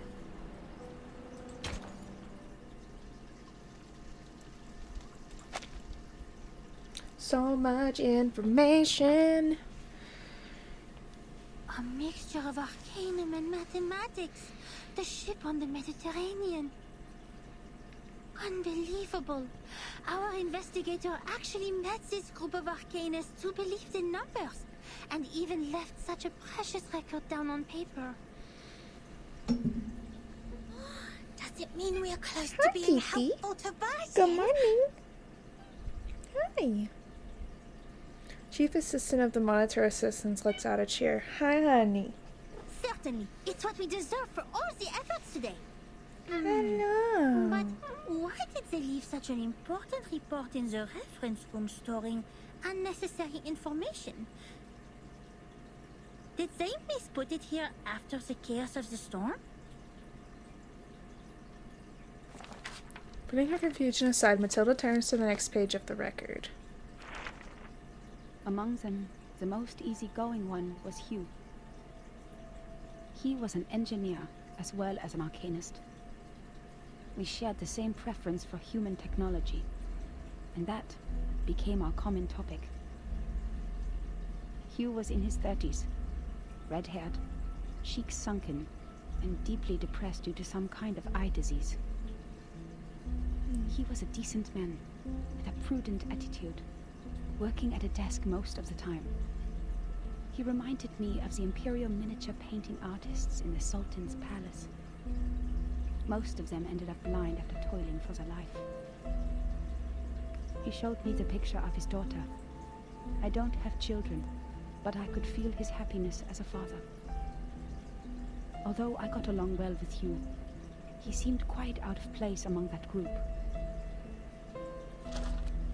which was actually led by her. Her. I don't know what words to use to describe her. She was like a meteor shower, a tempest, or an unreasonable catastrophe itself. Her existence was just like her name. It was simple, yet implied a lot. Please forgive me for my cowardice.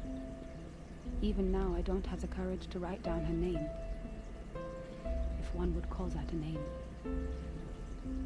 In fact, she was quite a kind, warm-hearted person.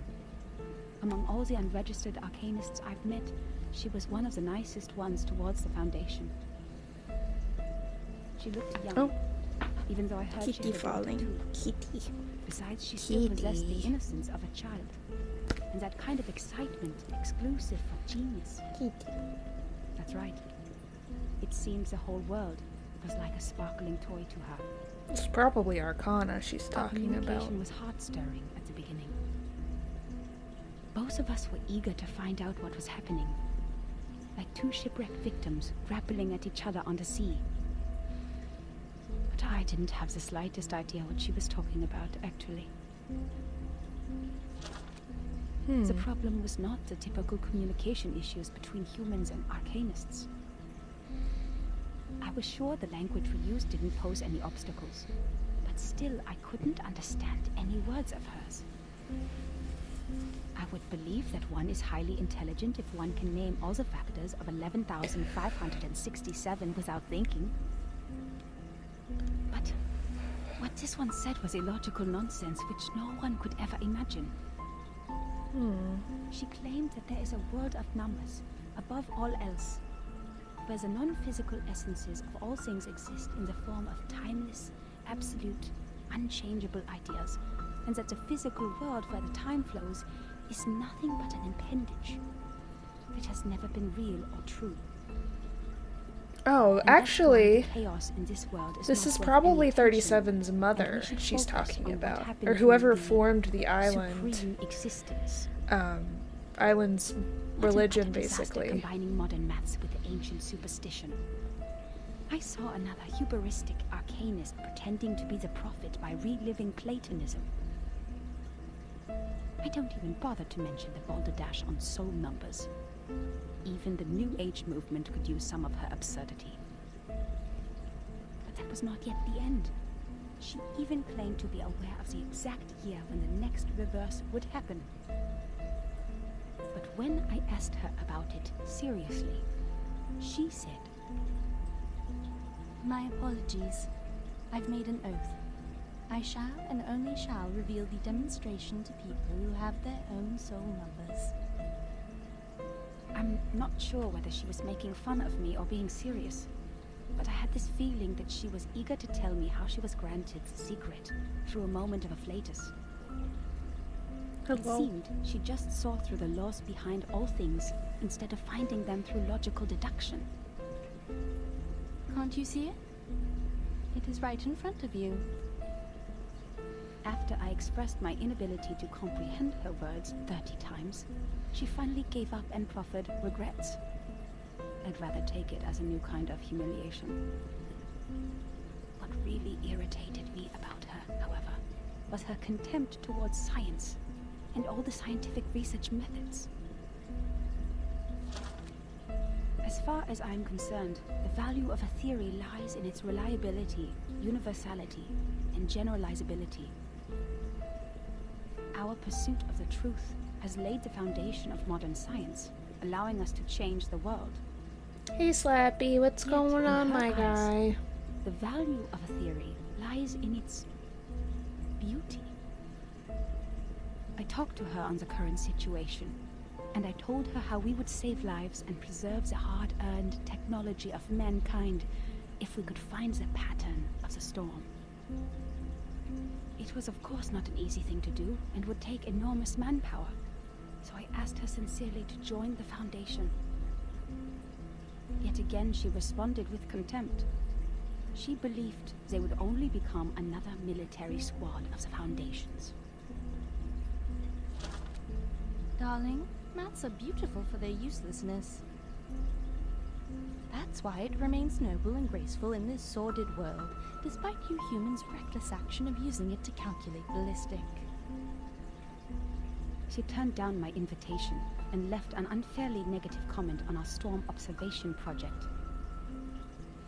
The observation stations you built are destined to be toppled because their basis is the fragile world that follows the laws of physics. The efforts you've made are like nails on a sand beach, which will only be carried away by the next tidal wave. But I said, perhaps our efforts are in vain, but someone has to do it. We will try every corner of the beach before making the conclusion that the world we are living in is already a hopeless ruin. What a pragmatic, rigorous, and rational speech. But dear, the world is a hopeless ruin. The conversation ended in disagreement. I don't know why arcanists hate the world so much. Perhaps the reason is they have never been truly accepted. To this day, I still remember her venomous conclusion. The world built on past experiences has ended. In your words, which you used to mock us, why not embrace the reality? It's going good. I finished the newest chapter, and I'm working on the newest sub-chapter. Made through numbers. She had never given any proofs or details that showed rigorous logic. Which is just extra information that's going to give us a little more, was an oath she had made before some stone? Therefore, I believed her words were only extra information on what's going on in the plot. When we first met, I thought she was different from all those psychos. Who mistook the malfunction of their prefrontal cortex as the will of God. But they turned out to be the same. In the name of human sense, I swore everything she said was absurd and ridiculous to me. Until...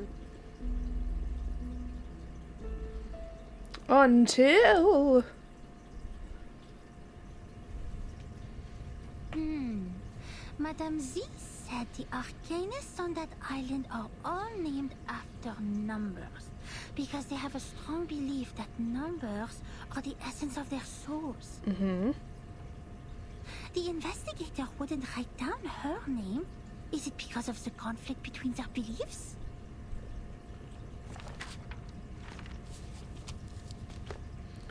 Matilda turns to the next page eagerly, as if checking a novel brought in class by what? I'm sorry, I didn't read that fast enough.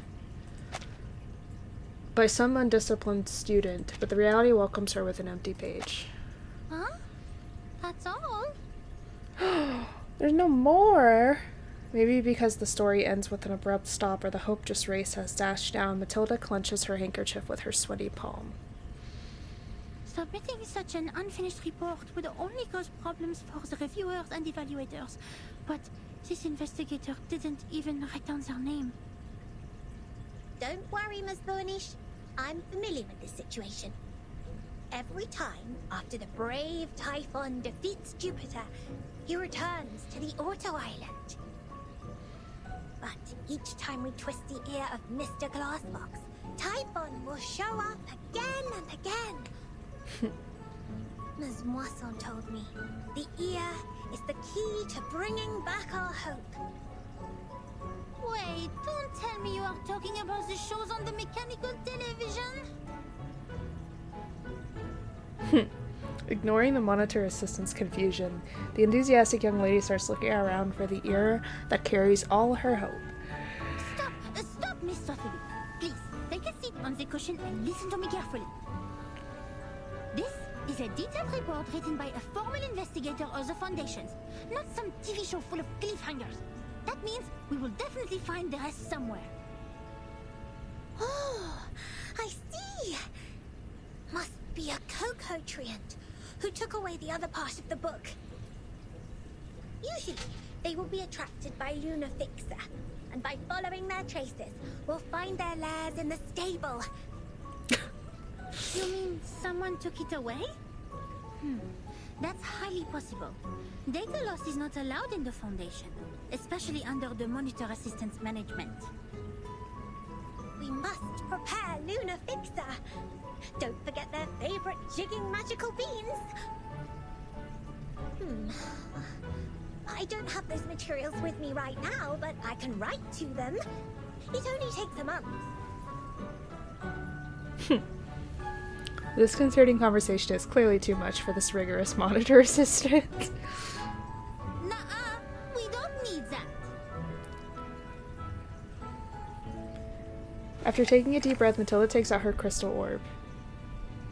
An ambitious smile spreads over her face. You've perfectly accomplished the task from me when you found this valuable report. Well done, Assistant Sotheby.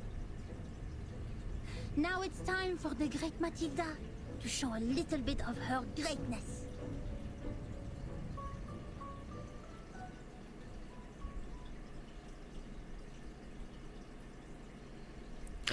To be continued.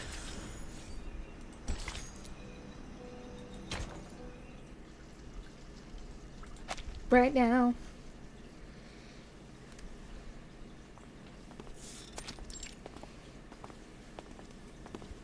There is no moonlight during the daytime.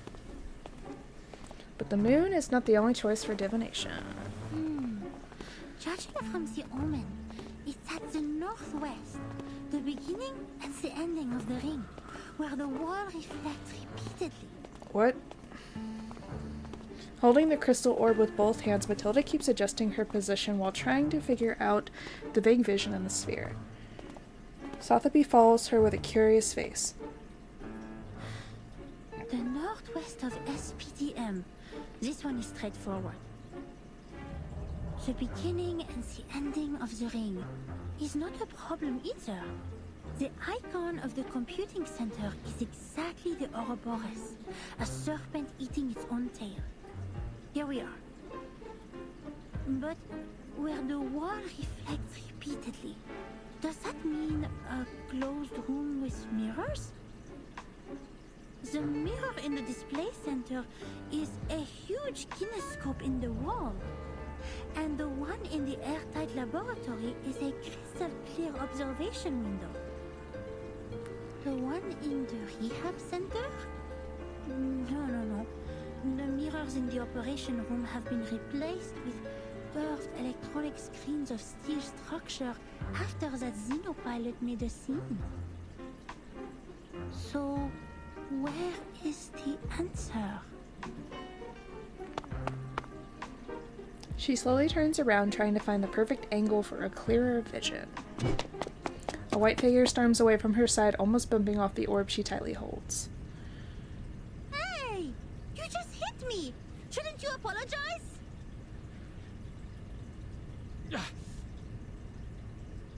Where did you come from, dork?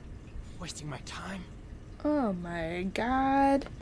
Min groans a curse and hastily leaves the place with his hands covering his nose and mouth. What? How could he say that? That's rude! Yep. That gentleman doesn't look well.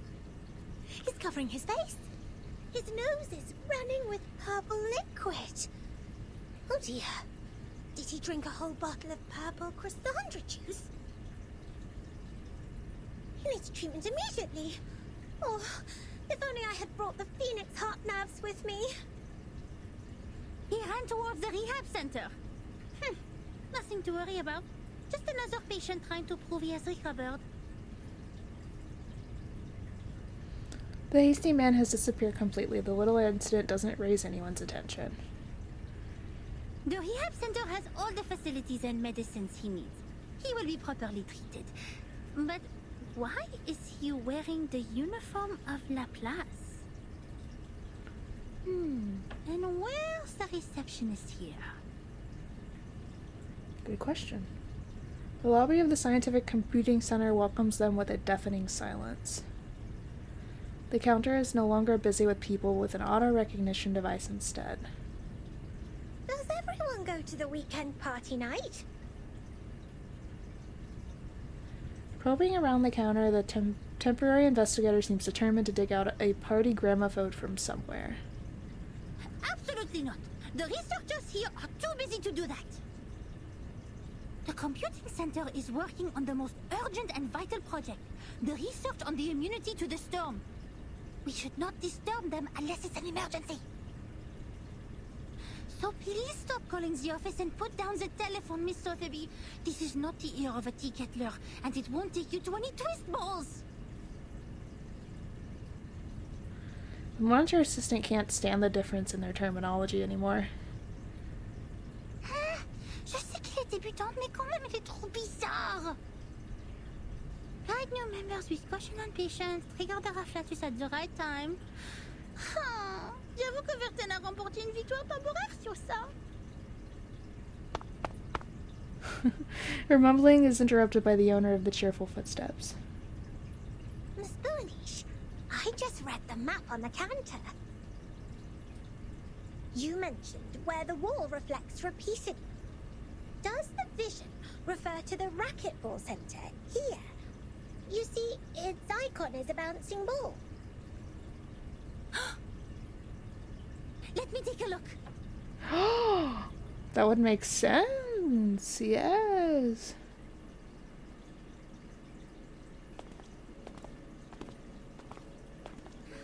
Found it! This is really the right direction. Next, empty boxes, glasswares, and copper pieces. Looks like our destination has piles of metal. Vision in the orb is growing clearer, proving that they're heading in the right direction. Yeah, Matilda is very French. That eases Matilda's upset mind. Good job, Assistant Sotheby. I have to say, I might have gone a bit too hard on you.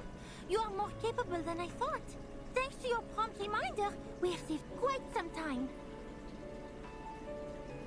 Sotheby is glad to help. The young lady gladly hops along the way while she doesn't give up peering at Matilda's crystal orb. Miss Boonish, since you're such a talented diviner, why don't you just divine the reason for the storm with your inherited arcanum ability? According I to don't Miss think it's Wassel, that easy. the reason still remains a mystery.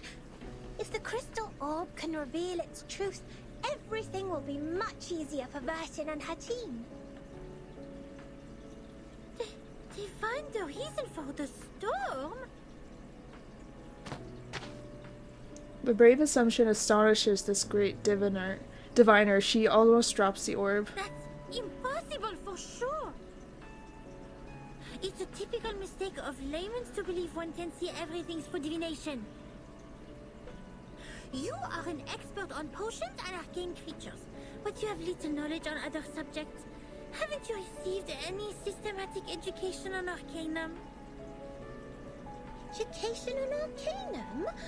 I'm of course well educated in arcanum, with Miss Wassel as my tutor, and my arcane friends such as Typhon from the Auto Island, Jupiter, and... Alright, enough.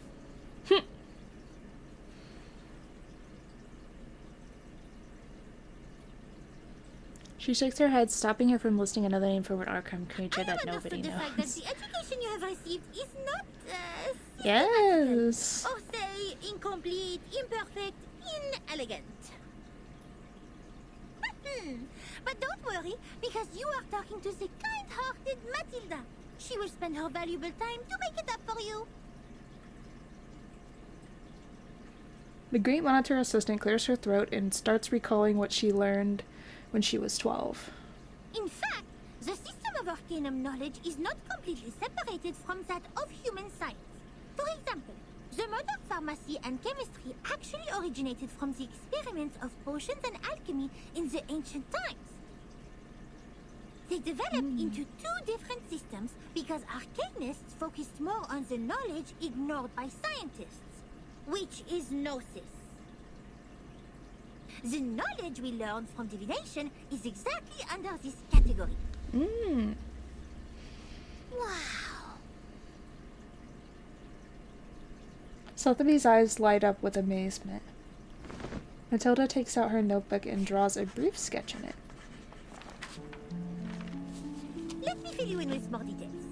If two human researchers test Snell's law at two different places at the same time without making any mistakes, they will always reach the same conclusion. Or if two potionists use the same ingredients and follow the same formula to make the cough cough stop stop potion separately, their products will also have similar effects. However, if two diviners respectively perform divination on the same thing, they will probably see totally different visions.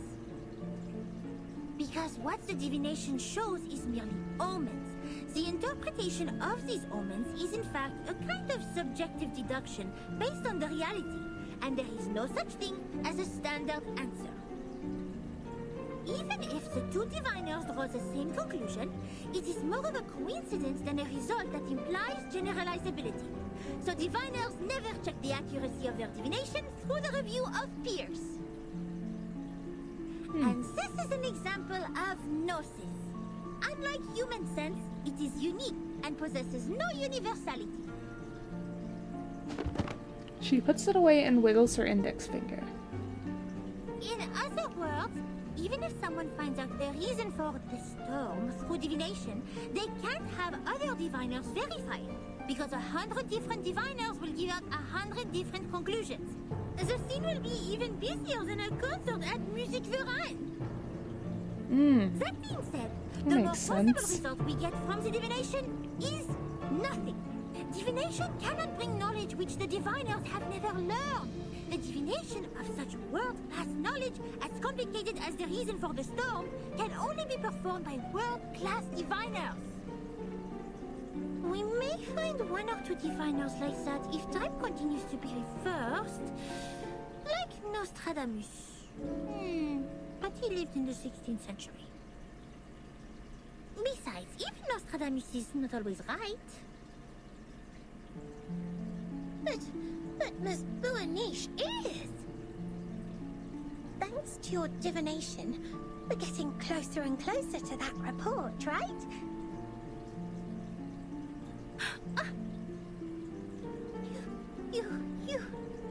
You are right!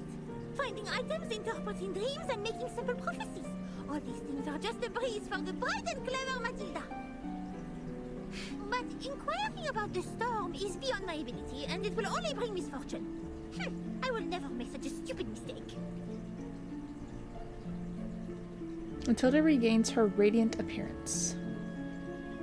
In fact, this half of the report and the handwriting of the author are perfect divination media. Besides, our target is not far away from us, and I'm familiar with the surroundings, which have made things much easier than usual.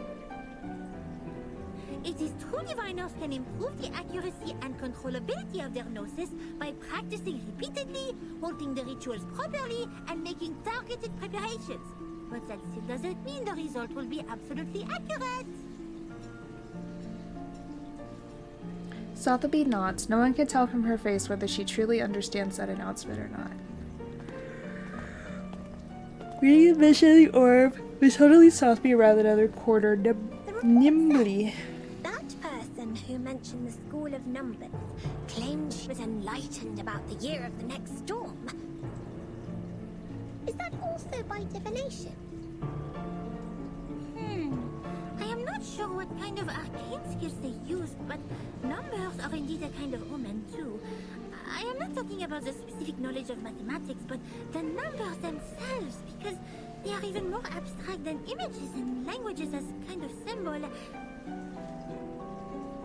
Even so, there is no way for us to verify this prophet, unless it really comes true. I've never heard of that. Interesting. Almost nothing to spread a prophecy. My mother taught me many people in the outside world write to the Foundation every day, claiming to be prophets who can predict the doomsday and thus requesting unemployment benefits. The Tuesday? Unemployment benefits? Oh my! The outside world is far more wonderful than I thought. How fascinating! This Buanish is even greater than I expected. You bet! Wait, did you mean I was not the greatest?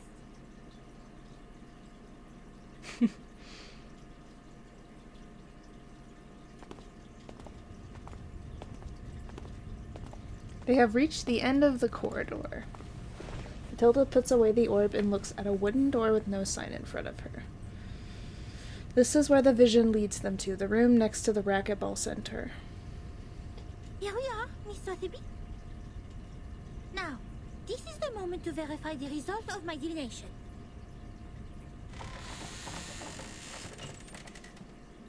She opens the door with a slight push.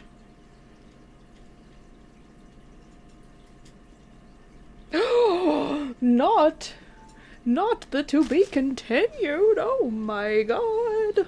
Listen. If you look at the ground after the rain, you can often see a wet, long trail, like this one. At the end of the trail, there may be a snail slowly crawling forward. Yes, forward. The snail marks the direction for us. But what if we don't see any snails at either end? How are we going to distinguish the direction to the future from that to the past? Criterion. Well said, darling. To figure something out, you always need to make deductions based on facts and logical reasoning. What you see is not necessarily true, but what is logical is, because we haven't witnessed or experienced anything illogical so far. If something like that actually happens, it must be because we are too ignorant to understand it for the moment. This point was firmly believed by those researchers who worked in the house like canned sardines. It remained true to them until the first drop of rain rose. The sardines suddenly found that the knowledge they possessed couldn't support the point anymore. The can was opened, revealing a completely different thinking pattern to them. Whatever they used to mend the can, there was still a crevice left between the inside and the outside, and it could be ripped open again at any time. The chaos didn't last. If it really was the rain that swept away the snail and messed up time, then we should look at the silver lining. Does it mean we will find out the truth of time once the secret of the rain is revealed? There has never been a shortcut like this one, since time is only an intangible concept. So then, observation stations were built all over the globe. The staff learned how to collect and keep the valuable samples efficiently, in no time. The little boxes they used to store the raindrops are still being upgraded even now. Order and silence were brought back to the labs. Every piece of gear was placed back on the right track. It was a grand feat, and no one could have accomplished it inside this huge, cumbersome machine, except another machine. She took no sides and sought only predictable results. That's why she made a decision as soon as she read that report and its attachment on her desk. The former was about a delicate component which flapped like a butterfly in that huge machine. And the latter was a piece of paper full of circles and dots. Then she stored the information on her hard disk and destroyed the report. And the paper which claimed to have recorded the locations where the storm might happen, yes, the one with the butterfly-like drawings, was retained for data comparison. It seems she's satisfied with the result.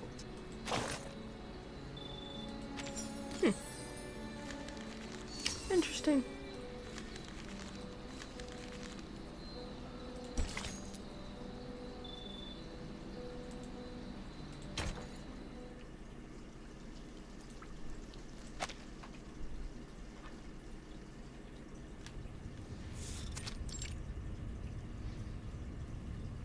The light is dim here.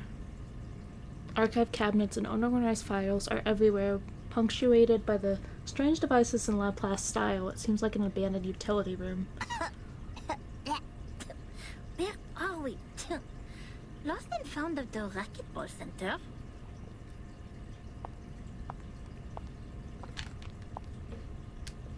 She waves away the dust and struggles her way upon the toppling cabinets. The orb showed copper pieces. We need to find something that seems to be locked, but is actually not. Huh? Found it! Nothing can stop the genius, Matilda. She finds what she's looking for in a rusty drawer. Obviously, the report has been here for a very long time. Its corners curl because of the damp air. Luckily, the writing is still recognizable. Yes. The trip to Egypt didn't go smoothly. The ship was hit by a common storm at sea. We were lost in the fog after that, completely off course. Then something emerged from the water. Since the first storm, the Foundation has received frequent sightings of arcane creatures which should have been extinct in history. I had no idea what I was shooting at, even after I emptied the clip. And I didn't know what to do, so the arcanists brought us back on course. She names the precise longitude and latitude of our location, even without using the sextant in the spare cabin. I wonder how she did that. Perhaps the world did look different in her eyes. Then when I was about to step on a random plank on the ship, she suddenly dragged me back. I thought it was only an inappropriate joke. The next second, the plank broke. I was stunned, And as to how she saw that coming, she just answered me as if we were talking about the weather. Because that plank is deformed like a rhombus. I was confused. Where is the rhombus? She laughed. The rhombus can't be seen with eyes. You shall close your eyes, hearken to the teaching of the Supreme Existence, and seize the moment of afflatus. Of course, I didn't see anything. Nor did I understand what the moment of afflatus was. Perhaps it's just another privilege enjoyed by arcanists. Just like their right to be lunatic. She said what she said. She reached the correct conclusion in a completely wrong way. Is it really possible? Anyway, she saved my life. But that was not enough to settle the differences between us. She remained rejective to working with the Foundation. And I finally gave up on the attempt to persuade them. My mission on that trip was not to make contact with them. Besides, what we needed was builders of the storm observation system, not some liars who would only make things worse. As for the shelter they took from the storm, she wouldn't say a word, as if she were dealing with a spy who tried to find out the deepest secrets of the Arcanists. In the end, Hugh mediated between us. He gave me an address in Istanbul to which I could send the letters to contact them. After that, I spent more than half a year in the Egypt office. Things were even worse there than I expected. Some have gone missing after the storm. The people who were supposed to be in the Egypt office, according to the member list stored in the headquarters in 1985, but not there when I arrived.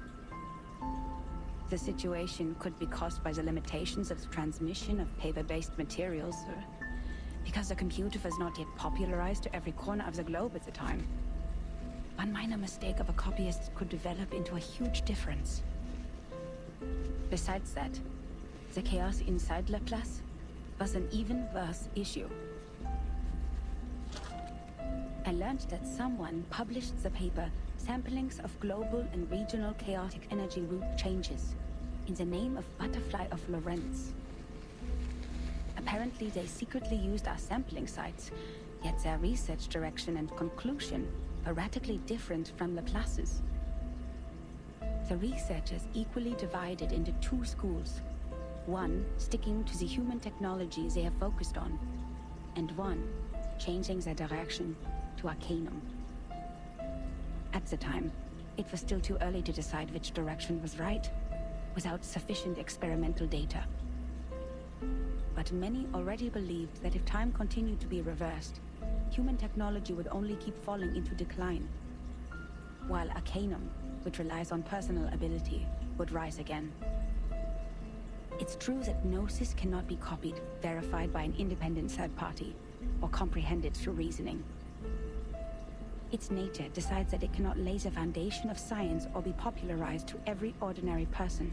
It takes solid marble to build a castle, not slippery sand. Even so, what harm will it do to rely on Arcanum, when the underlying logic of all things has become unreasonable?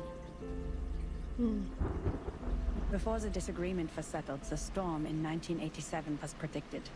We were ordered to return to the headquarters 24 hours before its arrival. But the prediction was not accomplished by Laplace. A captive from Manus Vindictae names the precise date of that storm. Our enemies, those lunatic xenophobes, valuing only pure blood, made it further than we did. Yes, we built observation stations, we made countless deductions, we developed multiple simulation models. We made efforts, we sacrificed life, we did whatever we could. Yet the result was that we didn't find any other regions immune to the storm, except the headquarters and another one in North America. In the end, 95% of the branch members were reversed. 87.9% of the equipment was destroyed, and 100% of our predictions failed. Damn. In conclusion, our endeavor brought no achievements. As for the captive from Manus Vindictae, the delirium patient who claims that oracles flowed under his parietal bone, When we asked him how he learns the precise date of the storm, he burst into laughter. Can't you hear it?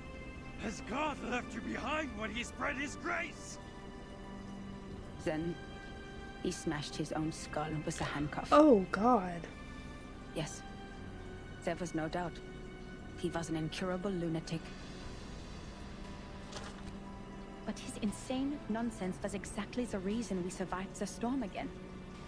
No matter how unreasonable or illogical it was, or how much a lie it sounded like. So we'd better believe we shouldn't go out in black today because the fish is swimming in the water. We'd better believe in the existence of the non-physical, everlasting, transcendent world where everyone's soul is a number. We'd better believe in the supreme existence which caused the disorder of time by merely casting its shadow. That means the life of individuals means nothing more than rubbish, and the world is but an imperfect ruin, where only the chosen ones will pass the trial, but the rest will be eliminated by the rain. How am I supposed to do that? Finally, I made up my mind to write to her. I didn't expect her to answer my questions. All I wanted was to confirm if she had survived that storm. For the sake of our peaceful talk about the rhombus. Yet what I heard from them was a simple announcement of her death. Damn. With only 2 words. She died. Then it burned and turned to ashes in a second. On the same day, the first and only timekeeper who just took office, the 12-year-old child, returned alone from the storm. She told us the time in the outside world at that point. And that was how I knew she was right. It is right in front of you. But if there is a God, why are you playing such a prank on us? After we had suffered from the collapse of all the existing orders and the failure of all the great laws.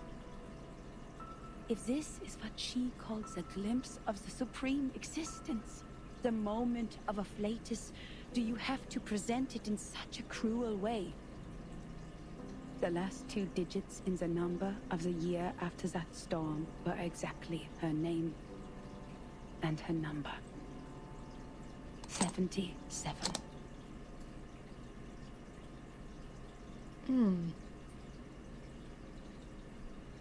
I think that's 37's mom, if I'm guessing correctly. The report ends here. 2 digits, that's the full stop of the story. Incroyable! Incroyable! C'est vrai! Quelqu'un a vraiment fait cette prophétie! Bertin and Sonetto will be thrilled to know what we found! Well done, Miss Sotheby! You performed as well as a formal investigator! We need to submit this report to your instructor immediately! Grabbing the papers tightly, Matilda turns around with excitement. Sotheby isn't the person standing there. What are you doing in other people's rooms? Oh. Port is snatched away. This is my personal item. You have no rights to take it. Please leave immediately. The fuck is this? A personal item? This is a precious record that should have been submitted to the Foundation. According to Administration and Regulations for Dispatch Personnel, St. Pavlov Foundation Decree number 259, every member of the Foundation, when acting as a field investigator, is required to create a comprehensive investigation report of all their actions and promptly submit it. And they are obliged to ensure the authenticity, objectivity, and impartiality of the report. No personal bias is allowed in the content. If you have read this report, miss, you should know that it's not even qualified to be filed. But this is an emergency! The Storm Reformation Act is still new to her. She can't think of any articles to support her point of view. She racks her brains for words, but before she makes it, the other person starts talking with one of his eyebrows raised. I can tell from your uniform. You are a student of SPDM, or... This is Laplace. Do you have your guardian's approval to leave the school, Miss Underage Student? Pooful? I don't need that. I am not a student. You are talking to the exceptionally promoted monitor assistant of SPDM. Here is my ID. She holds her ID card high as if she's holding the flag of liberty. But she is ignored. The adult walks directly to a swivel chair in the room and pays attention to an educational toy on the table. Did you just ignore a formal administrator of the Foundation? This monitor assistant will report every misbehavior of yours. Every little bit of them. Wordless, the monitor assistant can't be more embarrassed in her life. She looks around just to find that Sotheby is gone. Where did she go? The chief assistant learns faster than she expects. Familiar sing-song tone is making a report to her own tutor outside the half-open door. Miss Watson, we found that report here. The great Miss Buanish and I discovered some important information. I came to you and Madame Z immediately after we read it. Miss Buanish, why are you confronting Mr. Chair? Sotheby stands at the door. Her head is tilted. Two adults are behind her. I didn't expect to see It's the Madame second half Z. of Evercore here in your room, Adler. This time the owner of the voice can't be ignored. The swivel chair unwillingly turns around. Don't call me that, friend. Why not just call me Enigma? Just like everyone else. Relax. I know nicknames mean no harm. But I don't understand. How is a report filled with meaningless words of any concern to you, Madam Z? It provides information about the Arcanist Group Virgin is now dealing with. If possible, please give it to me. Of course. How can I turn down a request from Constantine's chief of staff? Take it away. I hope you don't mind the mold on it. The researcher stays seated on the chair and casually hands out the report.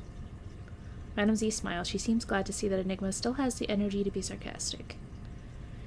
But clearly the monitor assistant can't tolerate such a blatant violation of the staff regulations.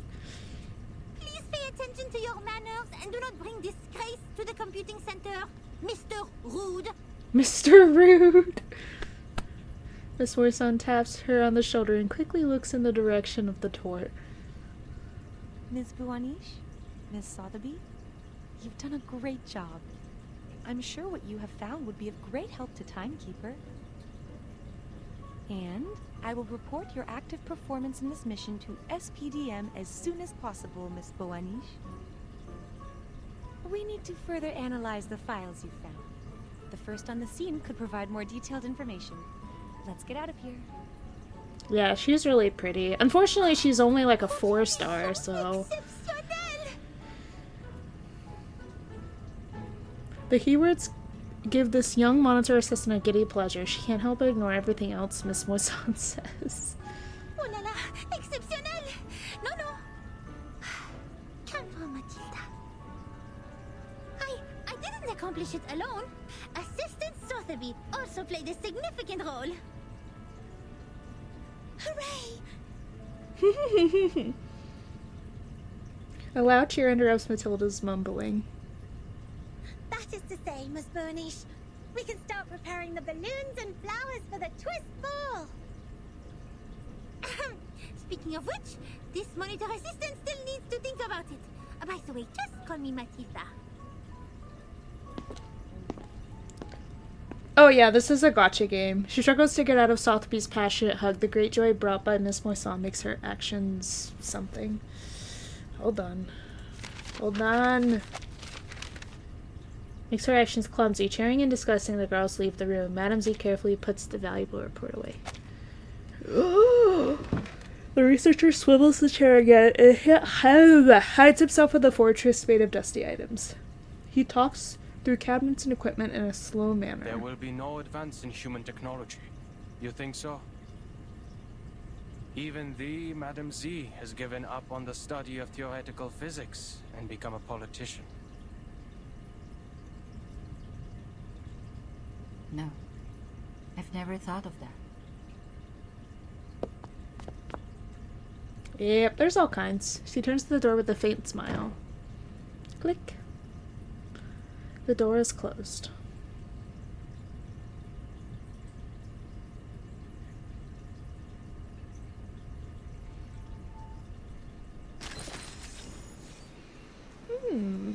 Nice. Yeah, I'll show you. See, you get your summons. And you pull for characters. See?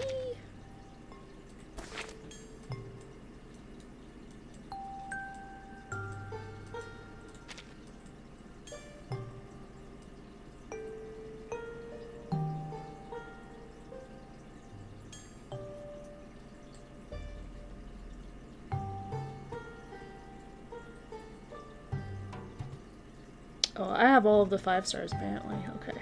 See, these are the 6 stars. These are the rare ones, and their drops are super low. Druvis, Lilia, A Knight, Southaby, Regulus, Centurion, Anon Lee, Medicine Pocket, Eternity, Miss Newbabble, Voyager, Melania, Pickles, Tooth Fairy, and Jessica. Oh, Pickles is the dog. I was like, Pickles? Who the fuck is Pickles? That's the dog. Yes, there's a 6-star dog character.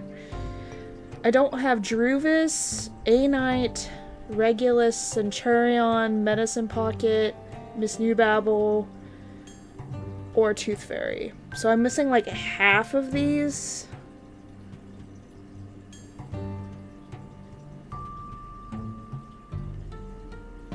Yeah, like 7 of them. Dog or furry dog? Like an actual, he's literally an actual dog that has like a little voice translator. I actually own him somehow. Then there's Ezra and Desert Flannel.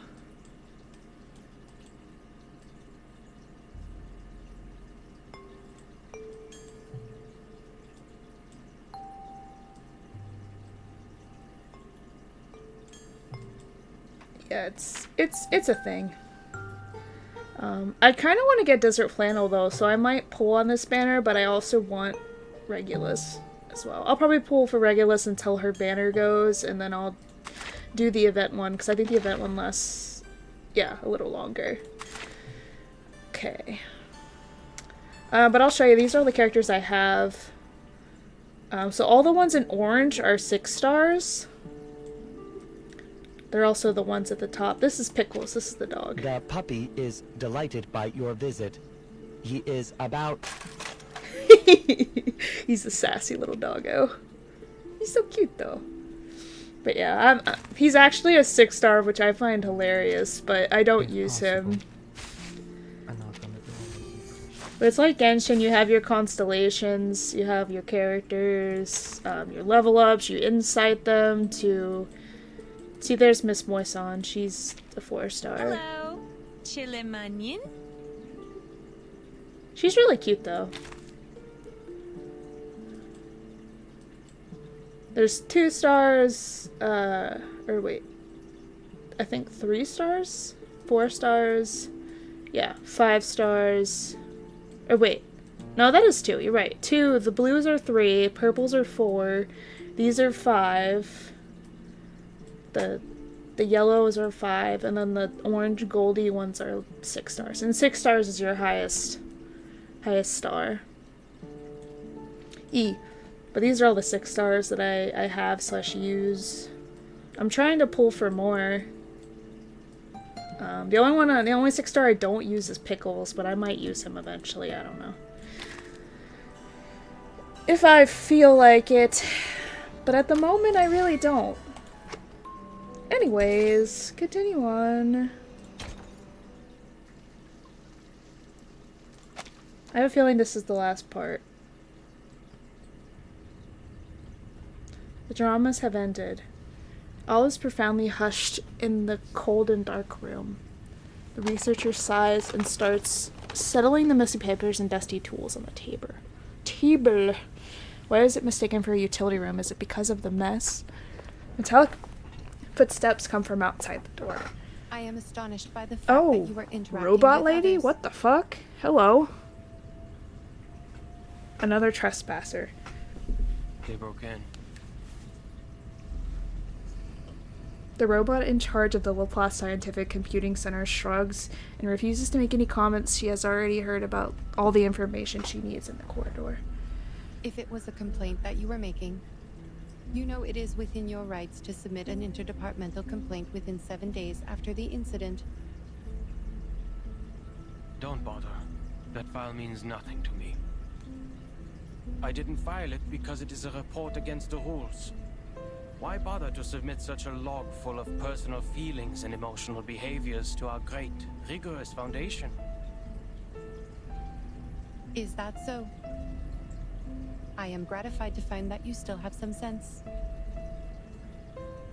I too am gratified that you still have no Yeah, she has idea no how right things being are that done. well endowed. What the fuck? Hold on a second. That was sarcasm. She's gonna be a 6-star, I have a feeling. Probably this guy too. What do you want from me, Madam Lucy? Lucy, oh whoa. He asks as he bends down and organizes the papers scattered all over the place. This is the best effort he cares to make to receive a guest. You went all the way to this dusty, rundown place so hurriedly that you even forgot to put on that pathetic mask. This is not because of some old files, I assume. The faceless robot inclines its head in agreement. Certainly. I hope you can be the cryptographer of the Manus Vindictae's ritual. You are still the best. You are asking me, a human, to decode the ritual of a pureblood arcanist group? I don't see how I'll be helpful to this project. You cannot evaluate your own level of being of value, Adler. The researcher keeps unfolding more dusty folders without raising his eyes from the table. Well, you evaluate our value. Test us in experiments you set. Prove the hypotheses by exhaustion. Make mistakes and start all over again. You repeat the process like a roaring locomotive that pulls the research center out of this chaotic disaster. You question not what is ahead of you, nor whether the path you've taken will be regular or easy. The only idea you planted into your little brain is to move forward, to improve. Thank you for your compliment. Credit goes to everyone. That was not even a... Miss Mirgar. Guess you agree. A life without creativity is not worth living. And that's the life that I wake up to every day. I'm no longer the person you thought you came here for. I'll never be able to combine human technology and Arcanum. And I'll never comprehend even the slightest part of it. I am useless to you. He squares up the paper on the desk in a grumpy manner, making a huge knocking noise. I don't expect someone made of tin to understand a human mind. But I beg of you, leave me alone. The robot ignores his emotional speech and keeps talking. She said, I don't give a shit. Analyzing the masks of Manus Vindictae did not go well. A side effect occurs in the researchers, and it is getting worse. The isolation wards on the basement level are overwhelmed. What a scene. Have you aborted the experiment? Not yet. We have conducted the Arcanum imaging experiment on the masks, and found a component which also exists in the raindrops of the storm. But knowing what it is composed of does not help explain how it works. What we're looking for is the original ritual that the Manus cast on them. You are trying to figure out one's career planning from one's physical examination report. I wonder why it is not working. Even if somehow you manage to find the original ritual, you still need yeah, her design is pretty cool. to test it. Reminds me of like the cyber people in Doctor Who. The researcher turns to her, wisdom and sarcasm glow in his eyes. That's why we can't tell if we're getting results. Even if we had the right ritual, proper permission from the Foundation to travel, and strong-minded volunteer subjects, experiments performed in the Ivory Tower won't succeed because... An experiment about the storm can only be done in a storm. Glad to see your brain is not rusty yet. It only took you 3 sentences to draw the conclusion which took the seminar a week to reach. That proves you are capable of the project.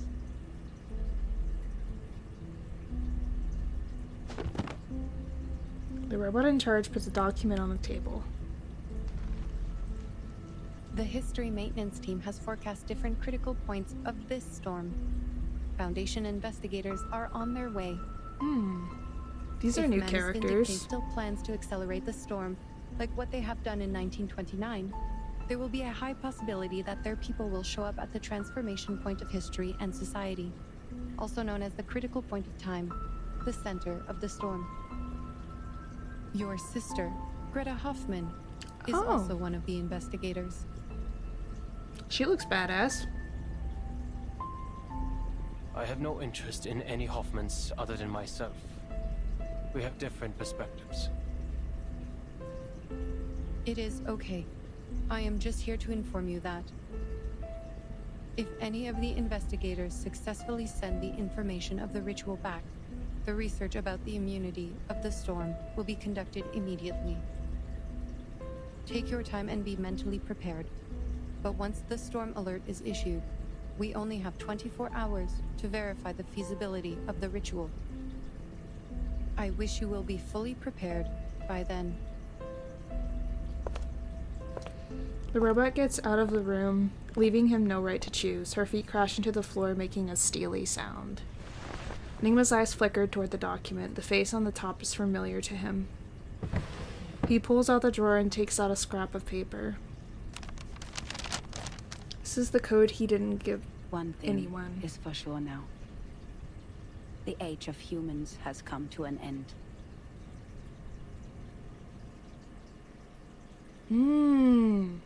So is his sister the writer of the report? That's what it seems like. Interesting. Interesting. Okay, alright, okay. I see you. Okay. Alright. So I still don't have enough to pull.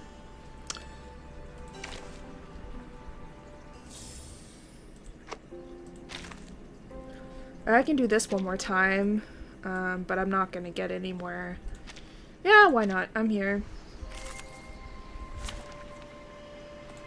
This is very long, by the way, so I might actually BRB while this is going on, because this sequence takes 7 waves. Unconventional choice.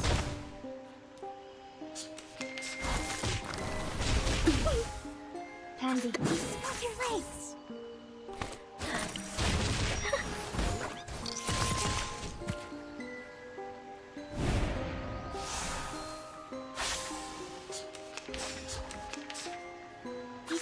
What's that?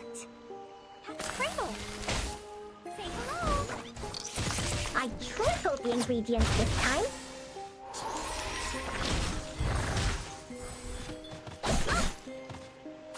What's this?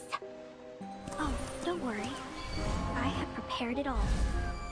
I have prepared it all.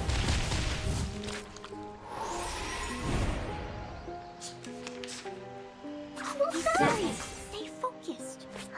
It seems to be mixed up. It should be fine, right? 3, 2, 1, down.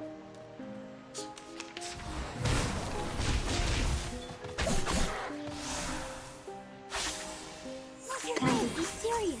Stay focused. Go, go! Stop lightning. Ow! I know. What's that? This is the gift. Well prepared for you.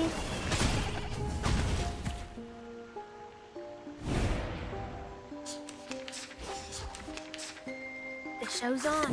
Race. Time waits for no one, even for a great feat.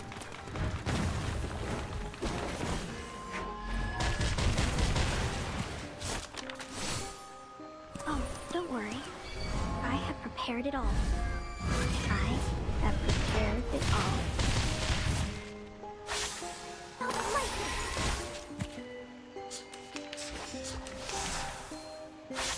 Be serious. Stay focused. Go, go!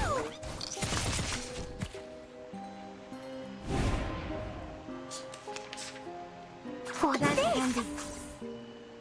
Ah, it seems to be mixed up. 3, 2, 1. This should be fine, right?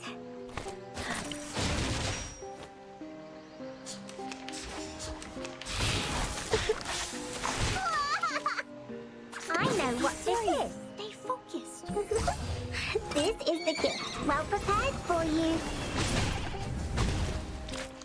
Say hello. Stop lightning. Ow! Bodyguards!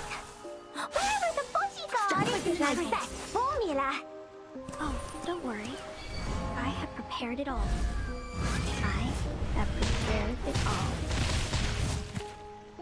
The ingredient store owner said it was very effective. Please believe me.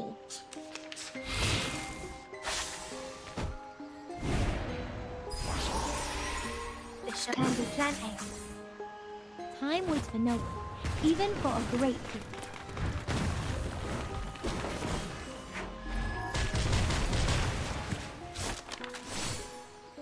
A mice pass. 3, 2, 1, down.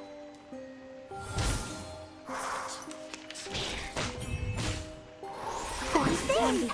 Stay focused. I tripled the ingredients this time.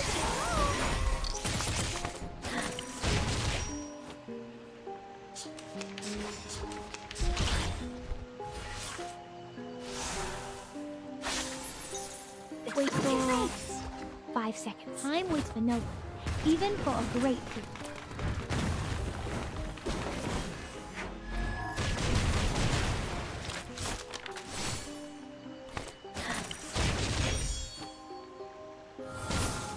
Stop lightning.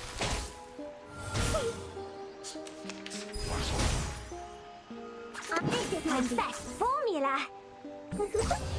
This is the gift. Well prepared for you. Typhon won't give up his friend. Neither will Sotheby. What's this? Stay focused.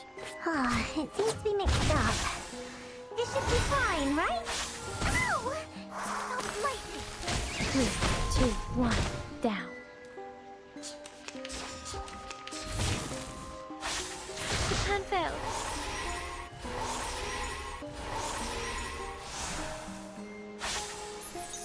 Can be planted. Your legs. A mice pass. 3, 2, 1, down. Go!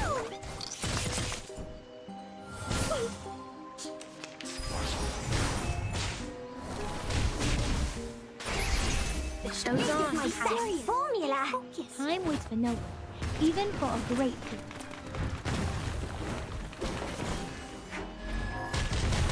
Story-wise, it's a visual novel. Gameplay-wise, it's an RPG. It's a card RPG.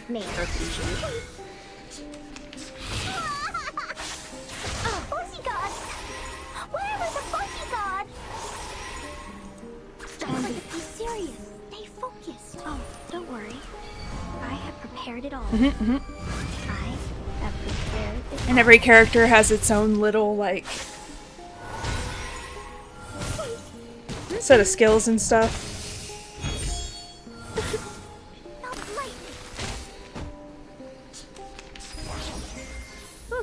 that went smooth. Exactly.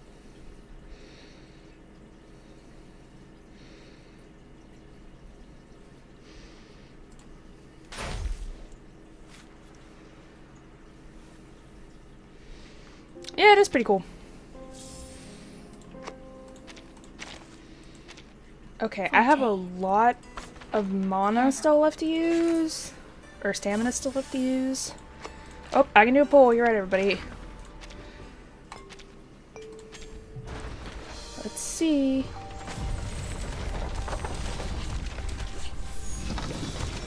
Nope.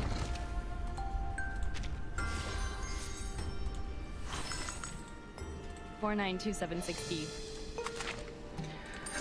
Listen. I haven't pulled 6 million times to get a 3-star, okay? Listen. Listen. It's fine. We're gonna do some material farming because I have been building out my units. I'm gonna do Eternity. It's always good to have you here. So I can have a level 60 mineral unit / earth unit.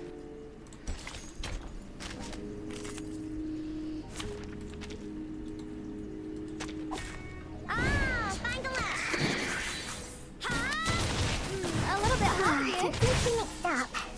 This should be fine, right? Hey, my child, here's something fun for you. Yeah, it has layers. It has layers. Flying handbag, only 3,000 scientific. And it has its own, like, really in-depth story. About, like, where time keeps reversing itself. And how they're experiencing their own flow of time and what is real and not real. It's interesting.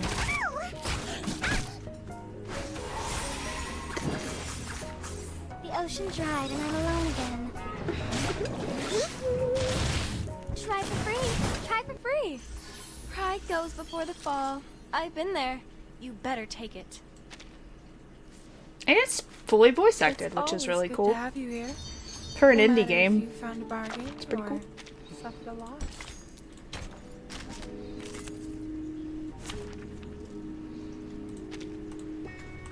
We'll do 2 of those and 1 of the other ones, I guess, so we can get 1 more level. It takes forever to level them out. This should be fine, right? A little bit hot here. My child, here's something fun for you.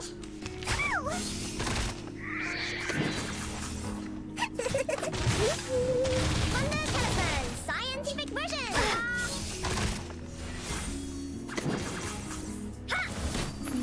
Try for free. Try for free. Crickets and fireworks. A little bit hot here. My child, here's something fun for you.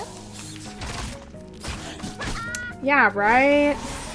You gotta farm for materials and then ascension materials, and it's like, oh my god. My child, here's something fun for you. In that, it is very similar to Genshin, because Genshin also takes forever. Although this is on Unleashed, she is a Korean Ghostbuster, basically, which I think is really cool. Her ult is super cool. It's like you're going through a horror movie, and you're like sealing the ghost at the end. I fucking love her. It's always good to have you here. No matter if you found a bargain or suffered a loss. I'm gonna be building her out eventually. I need more mineral 6 stars. Because right now I only have Eternity, which is the girl right here, and then the dog. Yes. She's Korean Ghostbusters, basically. Try for free. Try for free. Scientific version.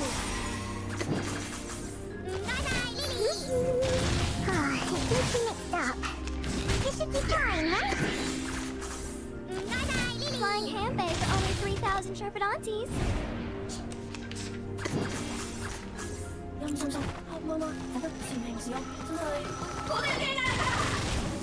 The ocean dried and I'm alone again. Typhon one's about his friends. Neither will Sotheby. How dare you? This is the gift. Well prepared for you. Yeah, there's a lot of characters that that are based off of different things, I've been there. including like fairy tales and stuff. Like there's a little Red Riding Hood Good girl. to have you here. No matter if you found a bargain. She's almost there. Level 60 is the highest level. So here's Voyager. She's space girl, space alien girl. She's my favorite. She's so pretty. And she's like majority of the time mute.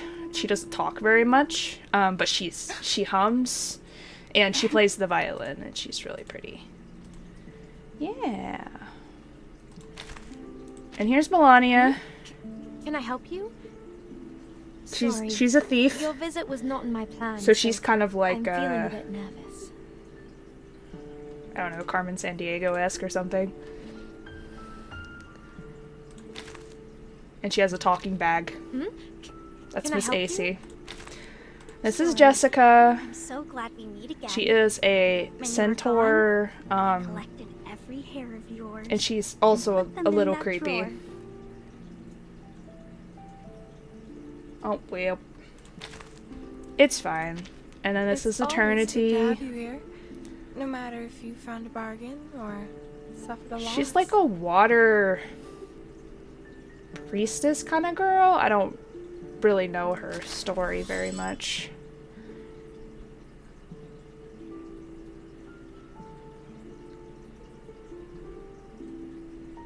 Everlasting Trickle. But her alt is like a giant whale that kind of swallows up the enemy. It's interesting. And this is Bathadia. She's a little boxer girl. Maybe we can bring Fire Dance back to the games. It is a bit dangerous, but we can always have plenty of frogs by the field. Huh, there you are. Come check out my new proposal. She's really cute. And this is Sotheby. Welcome to Typhon's movie party. She's really adorable. They're all based off something. Concerto of the Woods. And then this is Korean Ghostbuster Girl.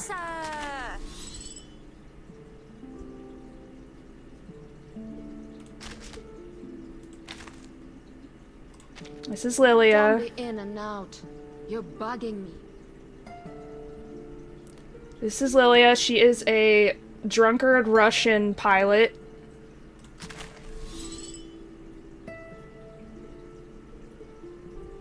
Medium vodka. See what I mean? I love her though. She's so funny. That's my last 6-star. Except for Pickles, who's the dog. The puppy is delighted by your visit. He is about... I think you only missed like the first 3, but that's Voyager, Melania, and Jessica. Can I help you? I'm so glad we meet again. But they're all super pretty. And I mean, a lot of 5-stars are really good too. Like this is Blondie.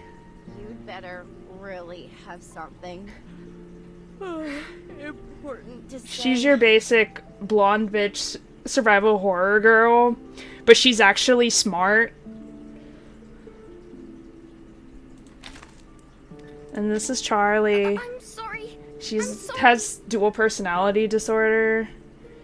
And she's also a little like showgirl. Magician showgirl. This is Tenet. She's the lesbian of all lesbians. You're too kind visiting me, and I regret to receive you in a room of nothing. But she's a, what's the word? Medium lie. Oh my god, listen. I forget what they call them. She's basically a thief, basically, but not like Melania. She like, makes profit off of, like, counterfeit goods and stuff. Greetings. Today your shirt matches the color of your eyes very well. Then this is Sonetto. She's Timekeeper's partner, basically. She's really pretty. And there's Cornbloom. I'm not good at dealing with visitors. It reminds me of something bad. And Satsuki, who's your little Japanese girl. Oh, Miss Timekeeper! My sincerest apologies. I was immersed in a novel and did not notice you. And necrologist. Welcome to the Tombstone News. My apologies. I'm losing it a little from all that I've had to do. Oh. She's basically the mortuary person. Oh, nice to meet you. Nice to meet you. Nice to meet you. This is Bloom Party. She's a cute little party girl. She's also a healer. Speak. And this is, I'm not sure how you pronounce it, DK? But she's just a war lord, basically.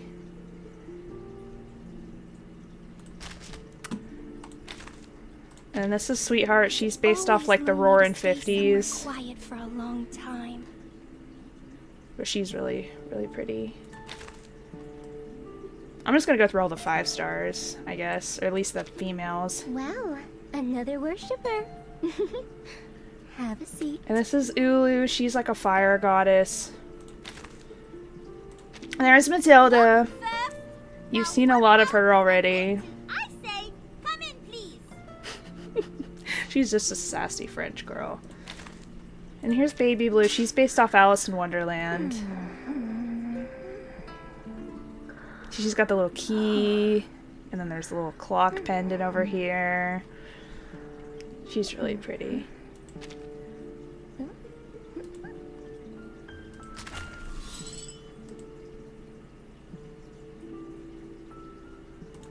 Yeah, she's super pretty. I haven't really gotten the chance to use her yet, but I've built out all the female units at least to this level. And a couple of them I've gotten to the 3rd ascension. But, I mean, there's some male 5 stars, but we don't care about them. Yeah. Oh, I like Horrorpedia. He's funny, but... And these guys are all 4 stars. This is the little Red Riding Hood girl. It's good that you're back safely. A lot of them are based off fairy tales. Like, he's based off, like, Midsummer Night's Dream. Your servant. There's literally an alien and a radio and a fucking door mirror. Who knows? I mean, some of these characters are really silly, but some of them are really cool. Is Dutch for thick? Let's fucking go. I mean, she might be Dutch. I don't know. She thick. She do be a thick bitch. Speak. You can't really tell, though, with her outfit, but she does heal.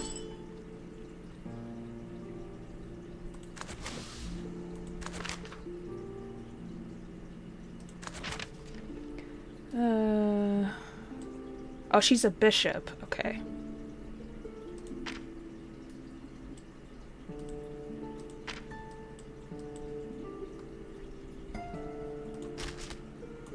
Interesting. Okay. Yeah, so there's a preview of all the characters there. It's a really intriguing little game story. I highly recommend it. It's also free on iOS, and I have this is the PC version. So you can get it for free on PC, guys, if you guys, or you're on your phone if you want to check it out. It's not a super, super heavy game, so you should be able to get it on most PCs.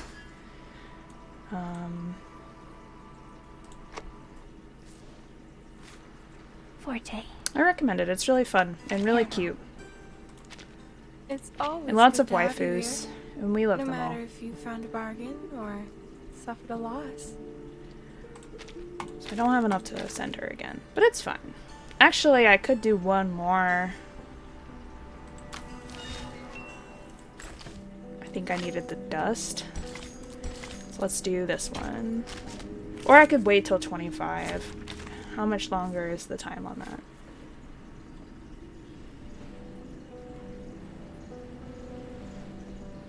Oh, it has its own website. It's not even on Steam.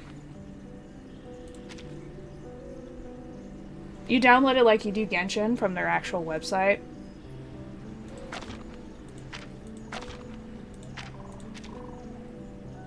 Five minutes. I'm not gonna wait that long. That's too long.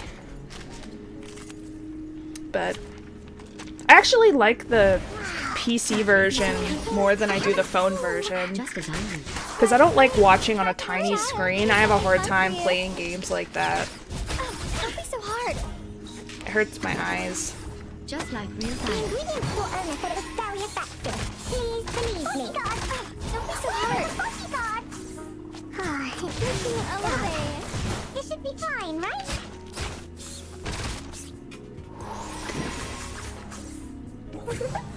This is the gift. Well prepared for you. It's looking mixed up. Someone's about to spend the time. Now we'll start it.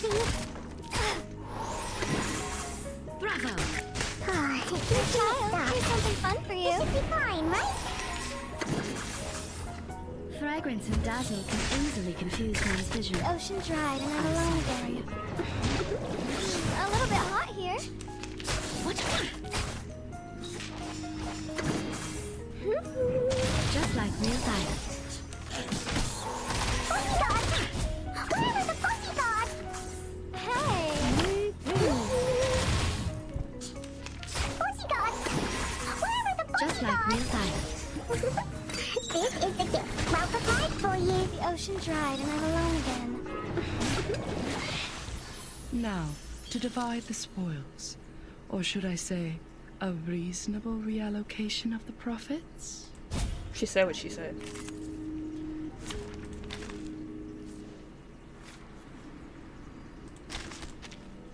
Forte. Alright. I could probably give her one It's more level. always good to Level have 50! you. Yay! No That's a matter good if you reasonable found a number to bargain end or off on. suffered a loss. Yeah, I'm gonna be leveling her out, so that way I'll have a full level of one of each element. There's 4 elements. There's star, beast, plant, and mineral. And then I'm gonna build out the rest of these guys. Spathadia, Sothaby, Ononli, and Lilia. And then I'll have 2 stars, 3 plants, and 2 beasts that are level 6 stars until I can get more. Which I'm missing quite a few, so. Is my favorite. I love her so much. Look how pretty she is. Look how pretty she is. Look how pretty! Oh my god, I can't. I love galaxy themed things though, so. And she's just precious. Anyways, though, I'm gonna call it a stream since I finally finished the story and I used all of my stamina for the day. So we're gonna find somebody to raid, everybody. But yeah, I highly recommend it. It's free.